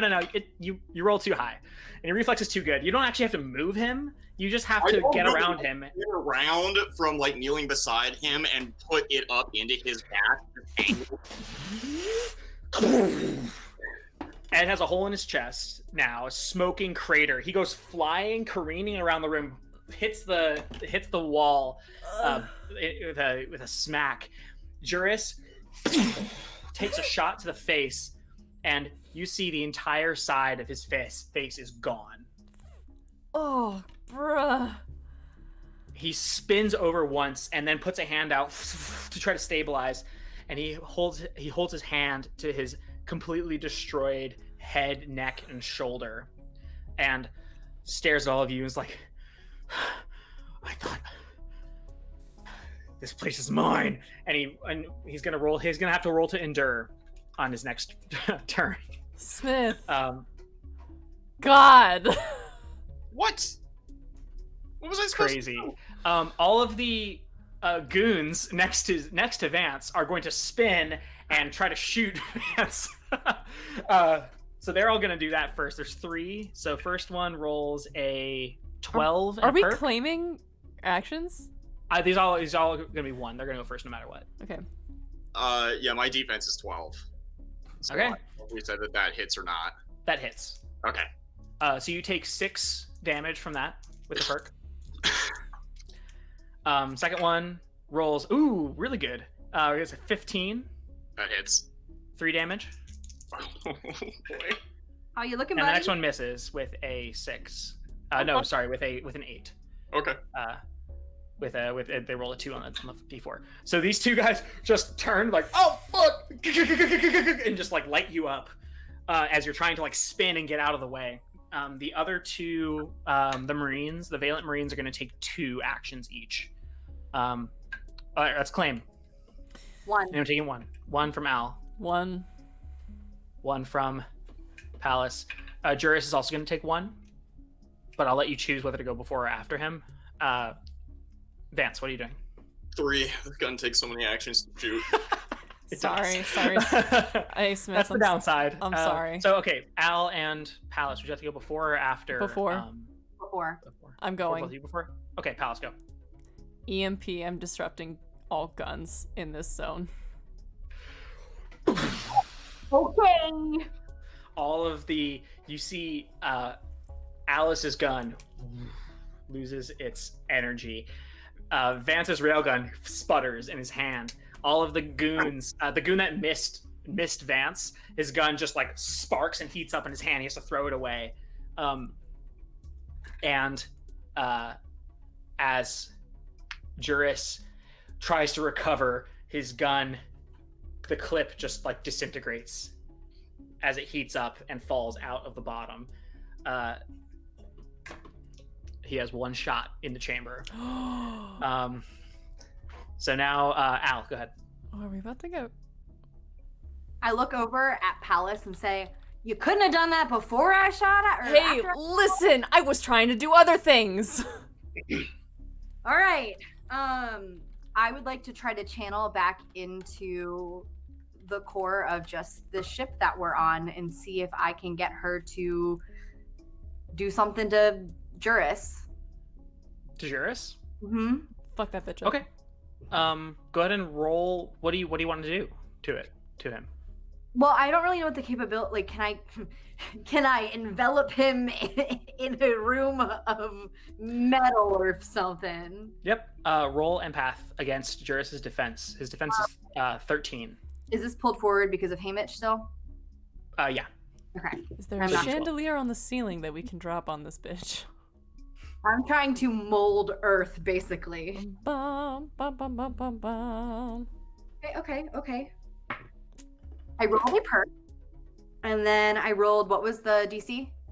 13. I rolled an 11, so I'm going to burn 2 tenacity. As you should. As you're holding up your gun and it loses its energy.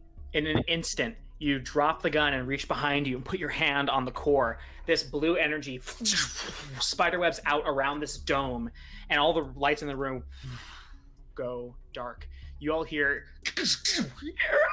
the screeching of metal as the lights come back up, and this appendage of cables and metal wraps around Juris and pulls him towards the edge. You see the metal digging into him. He roars in pain. He has to roll to endure. Step back once Holy shit. because of this strike. To roll an 8, or he will take a wound. Does not endure. You see Juris cough blood, and these like droplets, spherical in 0 gravity, droplets of blood shoot out of his lungs. And he looks like he's on death's door. I just look down and I just say, "This is why you don't mess with me." Oh my god. The two two actions. The Marines are both going to jump in and try to kill Alice. So they're gonna roll 2 attacks each Right? against your defense. They have a +7 to these. My defense is 7. That's a 10 to hit But they're both gonna hit. My defense is 7. and a 14 to hit. No perks though. Oh, hey, I rolled a perk last time. What does that mean? Oh no, sorry. Your strike should have been set forward once. Sorry about that. But you still hit him. Can instead they miss me? Do you want to give yourself cover? You can Yeah. use a perk to give yourself cover. You can issue another command because you got a perk. Okay, yeah, I would like that. What are they So attacking you with? reach out. Sorry, what? What are they Oh. attacking with? Guns. So this is yeah. So well, it should have an added difficulty at least. I'll re-roll because I forgot. Okay. Thank you. Yeah. So remember, make sure you remind me. Cleric rules. You know, if there's debuffs, you got to remind me I because was I don't have trying. enough room in my brain. No, you're good. Okay, You're good. Okay. So Al, you reach out and this appendage grabs him. Then you look around and you see all of these these Marines taking aim at you with their guns, what do you do to create a protective barrier for yourself? I can use the core. Hmm? Am I using the core to like craft Yeah, myself? the station will create your Okay. cover. What do you do? One hand on the core, and with the other hand, I pull up, and I want to encase myself in just like odds and ends and stuff that is like around me. Does that make like I imagine Yeah, there? yeah. You can't fully encase yourself, but you can create like a barrier, like a Yeah. shield. And you see the floor with sort of like a robotic pneumatic system lifts up and wraps around you, and the bullets hit the barrier. I'm gonna re-roll these to remind myself. Yeah, okay, How much do I subtract? So increase the difficulty of the checks. Maybe my ranks and hack. My ranks and hack are 3. I have a knowledge of 1, but my hack. So I'm ranks just are gonna add +3. 4 to this because Okay. they have a +7 normally. Cool. Okay, so that 8 and a perk. That still hits me. What does cover give me? Cover gives you 2 armor. Oh, then that misses. No, it doesn't affect whether it hits you. It affects how much damage you take. Oh, okay. Well, then it hits. Okay. The perk. And then another perk. God, 10. fuck. That hits me too. Okay, so you have 2 armor Yeah. on both of these strikes, Okay. which means that you take two less. It's still doubled. You take 8 points of damage total. Are you sure? Are you down? Ugh. I only had 5 left. You put up this barrier, and the bullets punch through, leaving these like trails of light through the bullet holes, and you all see Alice, blood running down the side of her face, sway in this spot. Take care of my birds. All right, you go down. Vance.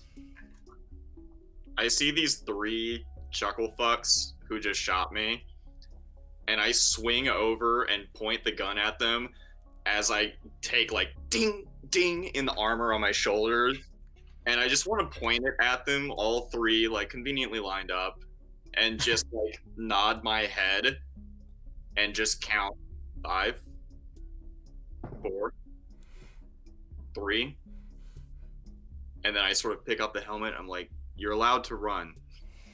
They all fucking run. they run through. They chase your car out of the room. Okay. Action economy wise, what did that take? That was one action. Damn. Okay. I'm gonna go ahead and swing over and use my last 2 actions to blast one of these marine droids away. So that is what is it? It's like harder by 3 to hit them. You're subtracting. Just add your normal stuff and then subtract 3 from the roll. So does a 16 hit? Yeah, 15. Okay, so I hit them. Good time to roll a 10. God. And so that is just 14 damage to this marine droid. Just 14. You hip shot your sniper rifle. Bolt of green energy slams into him. These guys are already looking super rough. 14. Yeah, it slams in. They're already looking super rough. You see the chest breastplate opens up and the nanobots start to crawl out. You get the sense that this person had gone down and they have automatically succeeded on their first roll to endure. If you want them to actually roll to endure, you have to hit them again. This is based on knowledge that you got from already fighting these guys. One action. Juris has to roll to endure. The goons are gone. My 2 Marines are both going to take 2 actions. I'm taking 1. Okay. Do you want to go before or after? What are you taking, Al? I'll take 2. Okay, 3 again, Vince. Yeah, absolutely. Great. Palace, do you want to go before or after Juris? Before. Okay, go for it. 1 more EMP. I am disrupting these 2 Marines' ability to regenerate. Nice. You hold up your terminal one last time, and you throw it up in the air, and out of the terminal, this wave of electrical energy hits them, and you see the nanobots just drift off of this droid. It it's still moving around, but if you hit it again, it's going to be in bad shape. Juris is going to roll to endure again. Fails again. It's 2 wounds. One more failure, and he's going to die. You see Juris cough and limply struggle against his restraints. 2 actions. My Marines are going to move forward, and both going to take shots at Vance here. +4 to hit, because they have a +7 normally. That is a 8. That misses. That must And another 8. And the second set of attacks. Oh, that's right. That's an 11. That misses. And a 10. That misses. And no perks or complications Oh, on any of those. God. That's crazy. So they all run in, and they get up next to you, Vance. You're kind of like have both of your guns out on your hips, like kind of aiming at both of them. They step up and they hold their gun up to your head, and they pull the trigger, and nothing happens. Vance. Is it my turn already? Oh yeah. Unless Alice wants to go first. How many actions did you claim? Oh, sorry, no, Alice, you have 2. I'm sorry. Go ahead. I think. I always forget. This initiative order is messing with my brain. Okay. So I'm rolling to endure, correct?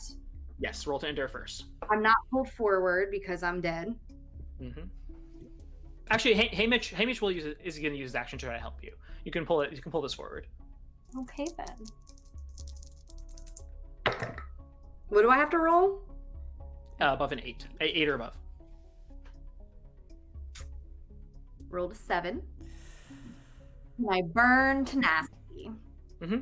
For every point above 8 you gain a hit point. So if you want to burn as much as you want. No, I'm just gonna burn 1.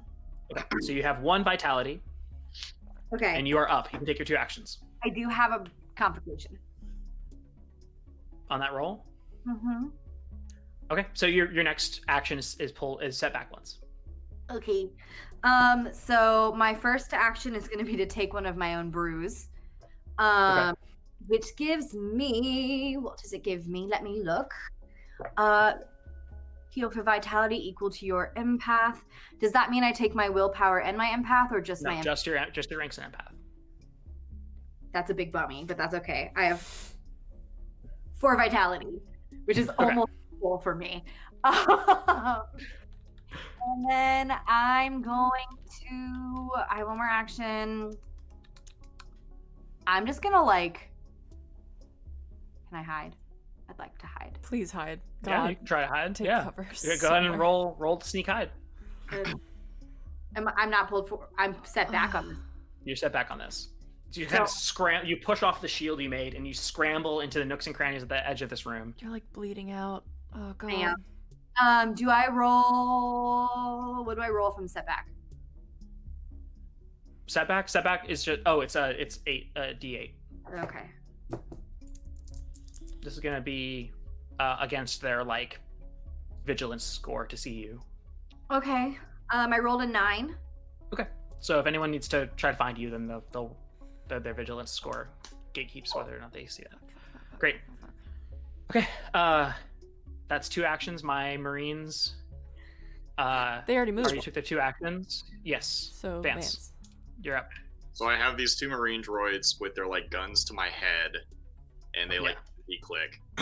And as soon as I hear the blank click, I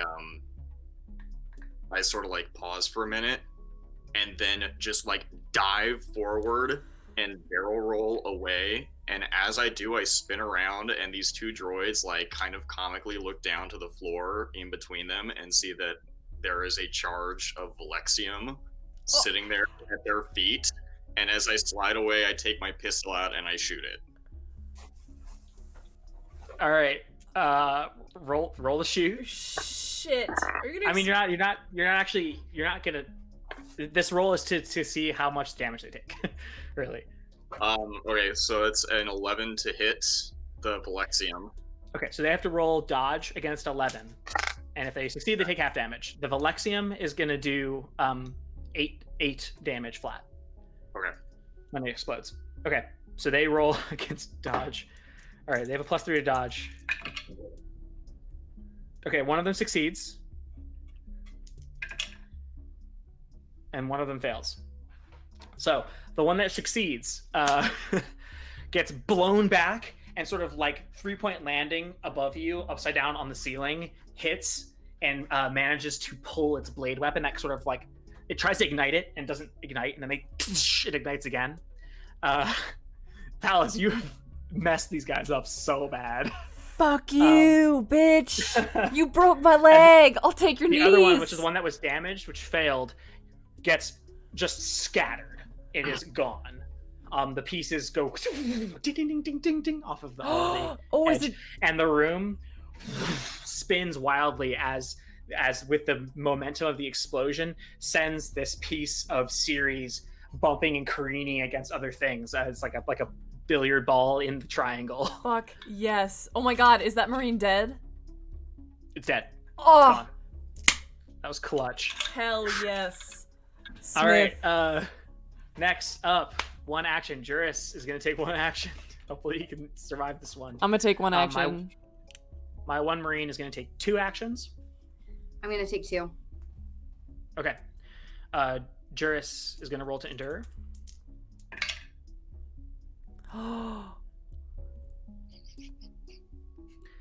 You see Juris gasp, and his arm reaches out towards Palace, and with this final shot, rolls to shoot. Metal as hell. Roll the perk. Oh So fuck. it's pulled forward Oh once. god. Hey everybody, I have a defense of 6. I only play twinks. That's cocked. 14. Did you not hear the 6 thing?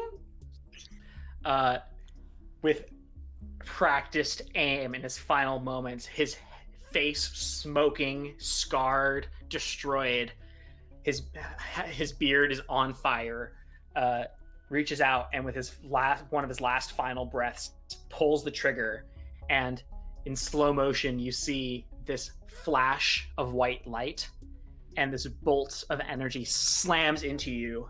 You take 6 damage. I'm still up. You fly backwards into the core and spins you wildly in the 0 gravity. And Juris smiles this sort of half evil smile as he's restrained. That's his one action. Anyone else taking one action? Me. Go for it. I am aiming for the Marine and I'm gonna shoot him. And Go this for it. probably will not work, but I'm gonna try. You grab the core as you're spinning, and you kind of wince in pain as you take aim at this final enemy. Oh, baby you. Okay, so I don't have a very good strike weapon, but I did roll a 10 on the die. But it's a -1 for my fortitude, so it's a 9. This is reflex. This is shoot. Oh, shoot. Reflex. Okay, well then it's a 10. Okay. It has a defense of 15. Okay, well it's fine. Should So I not you have tried to do it at all? Oh man, I could use my... No, I already did it. Easily deflects the bolt with its blade. I didn't roll a perk, so it's fine. I thought that maybe it would be a little weaker, but it's Sorry. okay. Listen. Bummer. Listen. I'm fine. It still has all its shields up and stuff, so it's gonna be tricky. Great. Its turn. It's going to push forward with its blade out and take a strike against Vance, kind of superhero style. Rockets up with its blade forward. As it approaches Palace, you close your eyes for a moment, reach up to where your terminal is floating, and click a button, and the blade flickers. It's gonna roll Oh my god, please roll low. I can't handle this. 12, That hits me exactly. Oh, fuck. and it's a perk. Fuck! Next one. It's a -3? That one misses. Okay. It slams into you for 4 damage, Okay. I have 0 HP. and Vance coughs, and his eyes glaze over slightly. it flips in its hand and tries to swipe at your neck to decapitate you. And right at the last second, Palace, you slam your hand down in your terminal, and the blade blinks out at the last second, and it misses his neck by inches. Fuck. Vance, roll to endure. I hate this game. It's my turn. What is? Oh, Oh yeah, sorry, Al. You took 2 actions. Go for it. You always skip me. I know, I'm sorry. It's okay. It's okay. I would like to. We're only fighting this monster marine, right? That's it. That's left. Juris is conscious. He has one vitality. He just shot Palace. Okay. But he's restrained. He's not moving yet. The biggest threat is definitely the marine. Great. I'm gonna roll empath with the core again. Okay. Which I'm hoping is still set forward with Hey Mitch. Yeah. Hey, Mitch is helping you with whatever you're doing. Okay. It's like having a familiar. Familiar, yeah. Okay, so I rolled a 16 Okay. That's definitely enough now that you're connected. and a setback. But let You me take 2 damage. I took 2 damage? Yeah. When you roll a setback, that's what happens.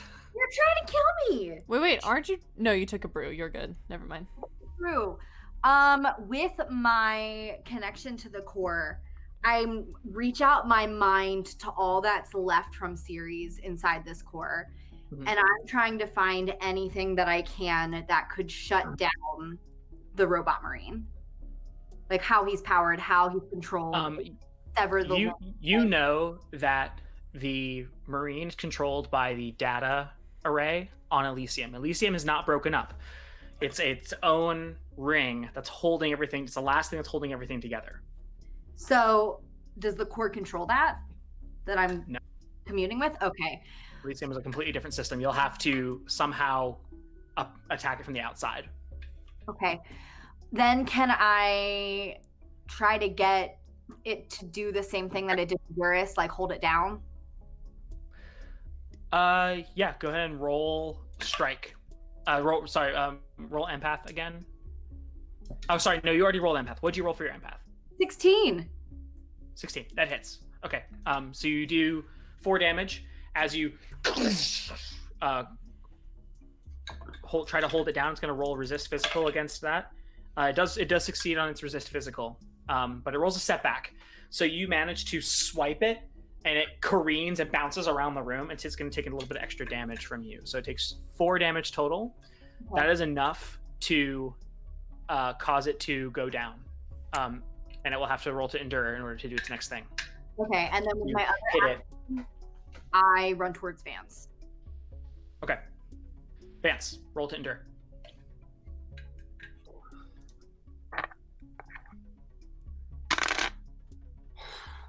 all right. That's a 9 to endure. Okay, you get 1 vitality. You can take your 3 actions.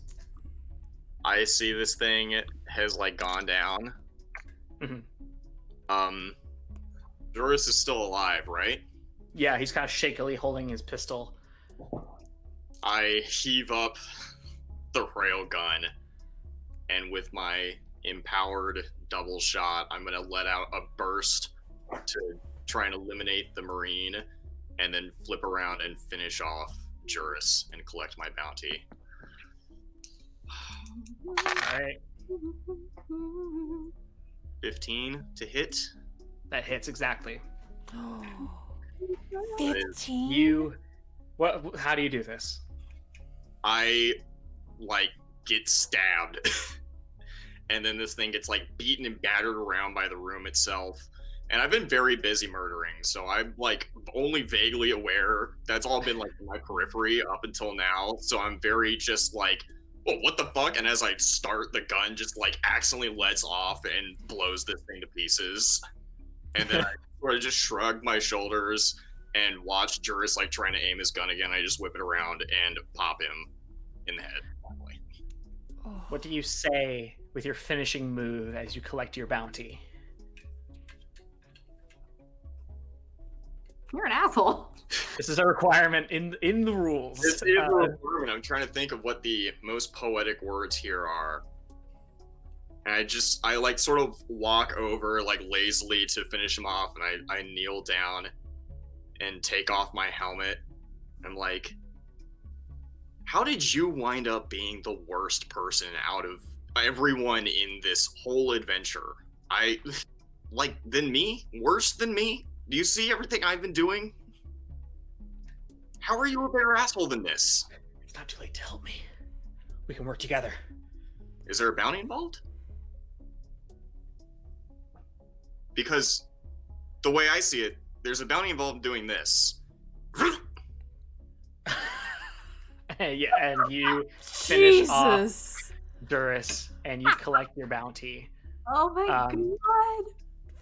Fuck me. And with that, Smith. the room is incredibly unstable. You are still in grave danger here. The room is kind of bouncing around. Shit, as shit, it shit, shit, slams shit. into all these other things. Okay. Alice, you touch the core, and you see outside that Elysium is still keeping everything bound together. I pull out my terminal and I'm gonna hack into Elysium and try to fucking shut that shit down. That is a monumental task. Alice, did you say something? I think we have to go to Elysium. Oh, we actually need to go there. Or at least attack it from the outside. I don't think we can do it here. When I was mind melding with the core, or whatever you want to call it, it was too far away. Wait. I pull out 2 charges of Valexium and hand them to Palace. I'm like, could you supercharge your datapad to hack Elysium from here with this stuff? You want to explode my datapad fucking again? Right as you suggest that, you hold out the Elysium, and Palace, you pull your terminal out, and you see a message from a number you do not recognize. It starts ringing like it's a voice call. I answer it. Hello. Hey, it's Rico! Where the fuck are you? Jesus, oh god! Your ship has been ready for like days. I'm so sorry. Rico, I would love to get my ship back right now. Where the fuck are you? We can blow up Elysium from your ship. We can do that, right? You got guns on there. You got guns everywhere. Yeah, we can blow Elysium up with my ship. I mean, my parents' ship is also here. They got some good shit on there as well. Take you to your parents' ship with my ship. This was the plan all along. Okay. We need to get to Rico's. We need to get to the docks. We need to get to the docks. Hey, where's Mosquito? Mosquito ran away when Vance intimidated all of everyone who was going to fight you. Did he by any chance wipe my record? He already did that for you. Oh, fuck yeah. Let's go! Rico, can you pick us up in the core with my ship? I am not a great pilot. That's very tight. Is there any way you can make some more room? Al? What? Can you make the tunnel bigger so we can fly it to us? Oh, yeah. You touch the core, and you sense your connection to everything that's still in the radius, and you push all of these different pieces out, and the cluster of modules that was inside of this ring of Elysium extend out, creating gaps, and you sense Rico leave the dock and fly sort of unsteadily in. Rico's going to make a pilot check to see how good he is at this. Rico, the level on your left, I can hear that the parking brake is still on. I'm trying to get fuck! He rolled a setback, and he passed his check. Forward. Slams into a piece, and then you hear outside this crunch. And Rico was on the phone. All right, I think I made a soft seal. You could try to open this door. I think it's the I don't know which door. Where Can I hack into this shit and try and like maneuver through his like controls? He's there. He got to you. Okay, great. Is there any way to like secure the latch? Can I touch the core and do that? Yeah, you touch the core and you shape the metal around to make a seal against Vance's ship. And the door opens up, and Rico's like, "Oh shit! Oh shit! No words. Let's Shut go! up. Let's go!" Yeah, get in there. As I'm getting in, I take the railgun and like notch it into the the underside of one of the wings, and then I toss the last 2 Valexium charges into the back end, and then I hop into the pilot seat. All right. Can you roll a jury rig to try to mount this railgun to your ship? Can I help him and set it forward? Yeah.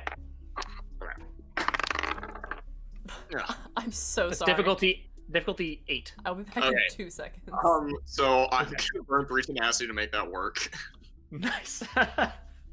And you strap this crazy railgun to the bottom of the nose of your ship, Cowboy Bebop style, and you jump in. As you jump in, you get this immediate sense of vertigo as the reference point of the room around you is completely destroyed. You are hooked onto this, like, I don't know, 120 foot in diameter ball of metal that's spinning slowly amongst this sea of other ships. You see some of them are beginning to light up with thrusters as people kind of try to maneuver out of this incredibly crowded mass of modules. And above you, this massive white Elysium ring is still this like extra station all around you. And you can see the massive disk of the communications array up at the top of Elysium. As you see Elysium and the communications array, you also see the dark outline of the Francis Drake slowly blotting out the stars above you. And Vance, you can try to maneuver out of this crowd of ships to get up to the communications array. Go ahead and make a pilot check for me. Difficulty 11. I only got an 8. Got an 8. All right. You try to get out with a perk. Okay, good. So you are piloting around. You manage to kind of make some headway, but then suddenly one of the modules spins and it gets in your way immediately, and you pull up and crunch against this thing. Your ship takes 2 damage. Your ship has 10 vitality total. Fuck, bro. Is it easier to reach? Would it be easier to hack into Elysium from here? Like at all? You could try. You, as someone who's well versed in this, your best plan is not to try to hack into it, but to destroy it.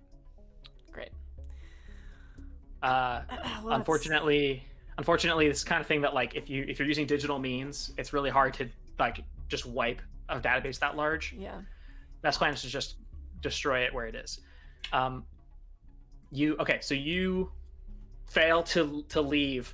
All of you are being like jostled by this wild, crowded area, and you take some damage. Rico already did 2 damage, so you have 6 vitality left for your ship. Is there any way that is there any way that Al and I could work together? Because I know that she's good at getting around places. Is there any way that she and I could work together to like plot a course through this fuckery to get to where we're trying to go? Absolutely. Go ahead and roll to navigate. It's actually Trailblaze is the stat. Mm-hmm. It's navigating space. It's under Acuity, I think. Alice, that. come on. You navigate. Yeah, you navigated pretty well. So. Okay, you're setting it forward. Yeah, if you're both doing it, it's set forward. Difficulty 9. Okay. Get it done. Do it.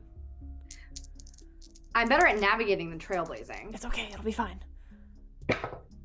Ooh! I rolled a 13. Nice. Alice, you take a second and close your eyes and reach out with the last bit of connection you have to this place. And you see actually the modules suddenly move as one and open a path for you. Fuck yes. And you, Vance, fly out towards this communications array. As you're flying, Palace, another message comes up on your terminal. I answer it. Palace, where are you? Is my mom? Mom? Yes, it's mommy. We came. You're not at your house. Where are you right now? Are you on Ceres right now? We're at your apartment. Oh my fuck! You need to get off of Ceres right now. Right now. Wait, are they you lived in Elysium? Yes, they're on Elysium. Mom. Can we Shit. go pick them up? We're about to destroy the communications array. You need to leave now. what? And suddenly the communication just cuts out as Elysium sort of spins and it blocks your signal. Shit! My family's on there. Where? They're at my apartment on Elysium. So you know well enough, Palace, that you can see their ship. It's docked up against Elysium. It's like a tiny, tiny little like red dot. And you know where your apartment is, and you point it out to Vance, and Vance, you immediately see it. And you... You like them enough to go get them? Yeah. Huh. Okay. I like them enough to go get them. They owe me a lot of money. So you rocket forward and you approach this ship. It's sort of soft docked against the against this like window into Elysium, and you see your mom and a bodyguard kind of stick their heads up and wave to you. You need to get on your get on your ship. You gotta go. She's like, get on your ship. Wait, Oh my god. get on your ship. She gets on her ship. Vance, you sort of like salute, and she sees you, and they take off and leave. And Vance, you spin your ship, and you see the communications array. Elysium's slowly rotating under you, and it kind of comes up into view over the horizon. I just let everything that this death machine ship has on it go. Can I help? Can I help? Exacerbate the targeting system. Yeah. So you hack into the data array, and the dish, its protective plates, like lift up and spin out of the way, exposing the actual room where you were in that server room. Yeah. Vance, as these plates move away, you see your thermal sensors on your ship light up with this massive data array. It's giving off so much heat. You use your jury-rigged railgun. You activate the weapon system, and with this massive flash of green energy, rockets towards the data array, and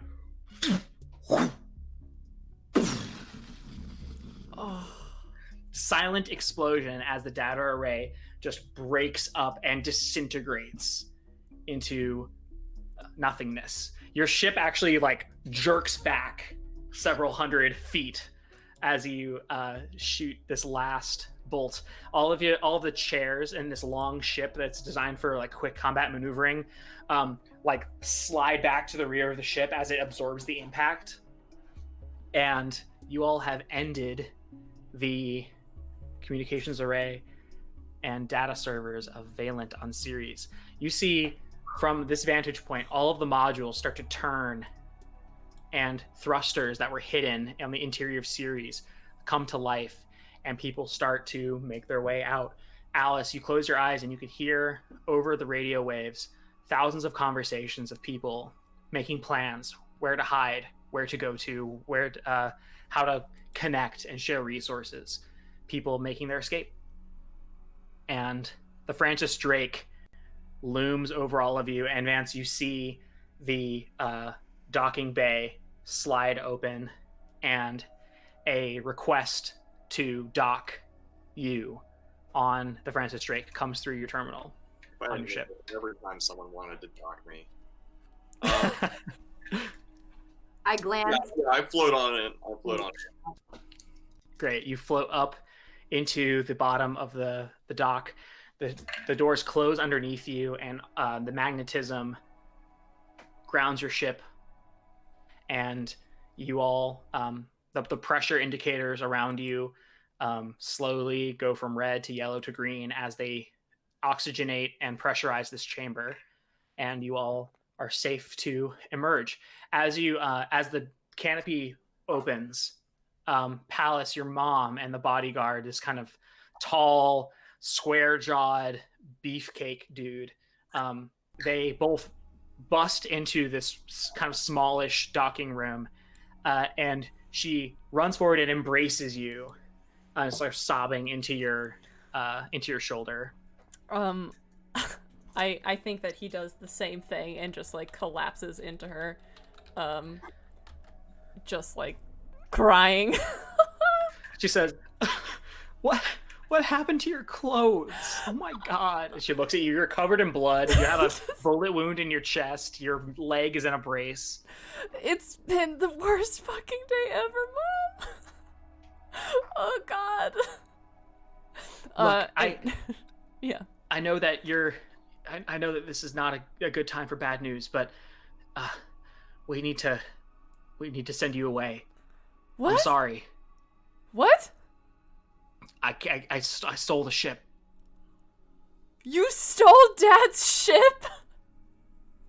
I don't know what I'm gonna do. I don't have any money. I don't have anything to fall back on. Damn it!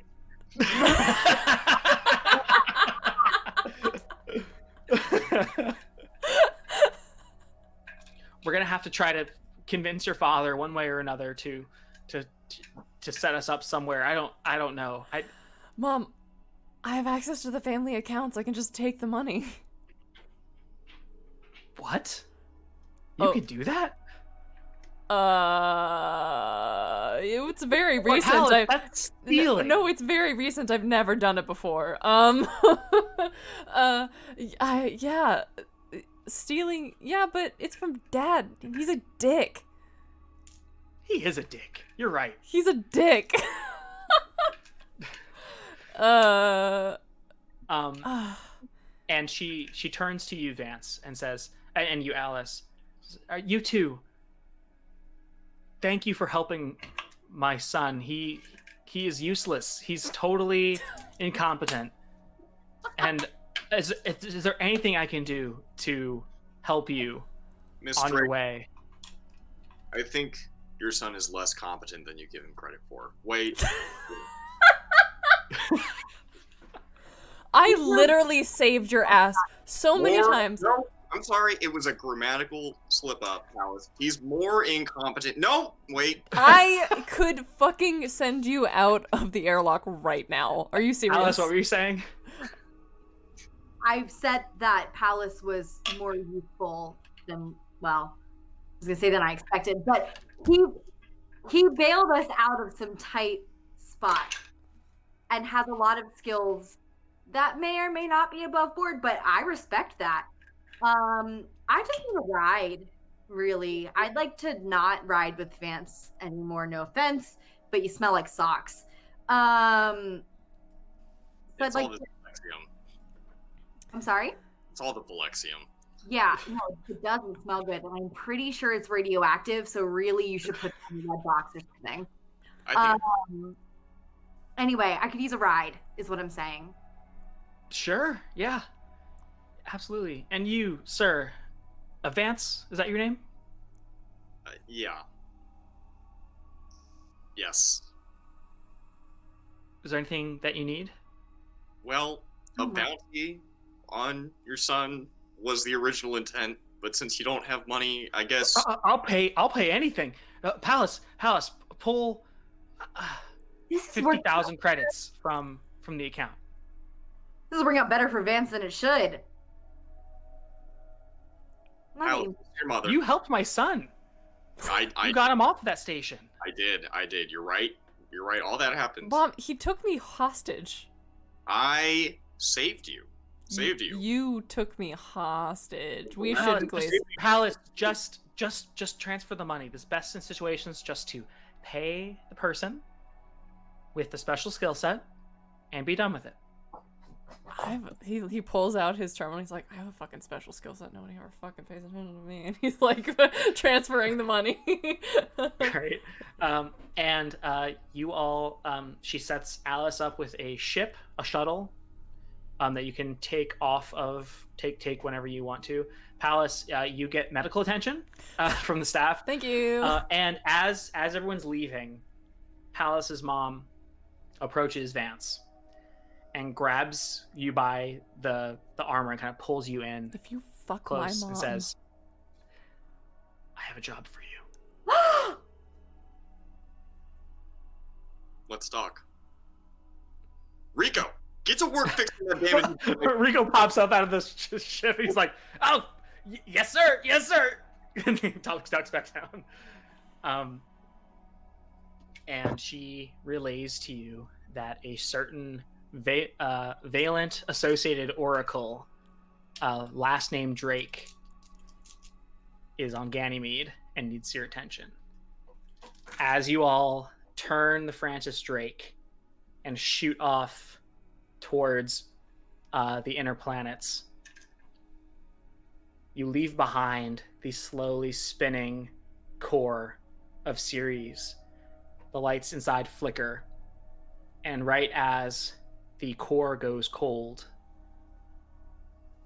the hard drive with the last of the data from the data mine floats up towards the ceiling, and the lights in the core go out.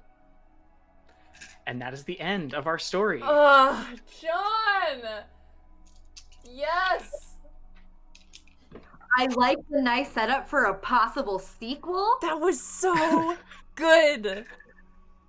Series 2 win. Yay! Oh No. my I was gonna say, if I had God. heard her approach you, I would have been like, sounds like you might need some help. And then we would blaze off into the sunset for Series 2. Too Fast, Too Furious.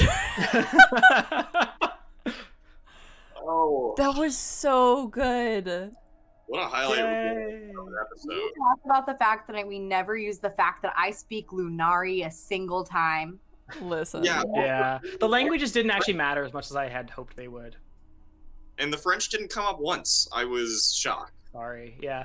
For those of you who are, if I don't actually like watch the stats as this is happening, so I could be talking to no one. But There are a couple people. Bolt is ideally set up so that you're using like multiple languages. There's no common language in the game, which I think is a great feature.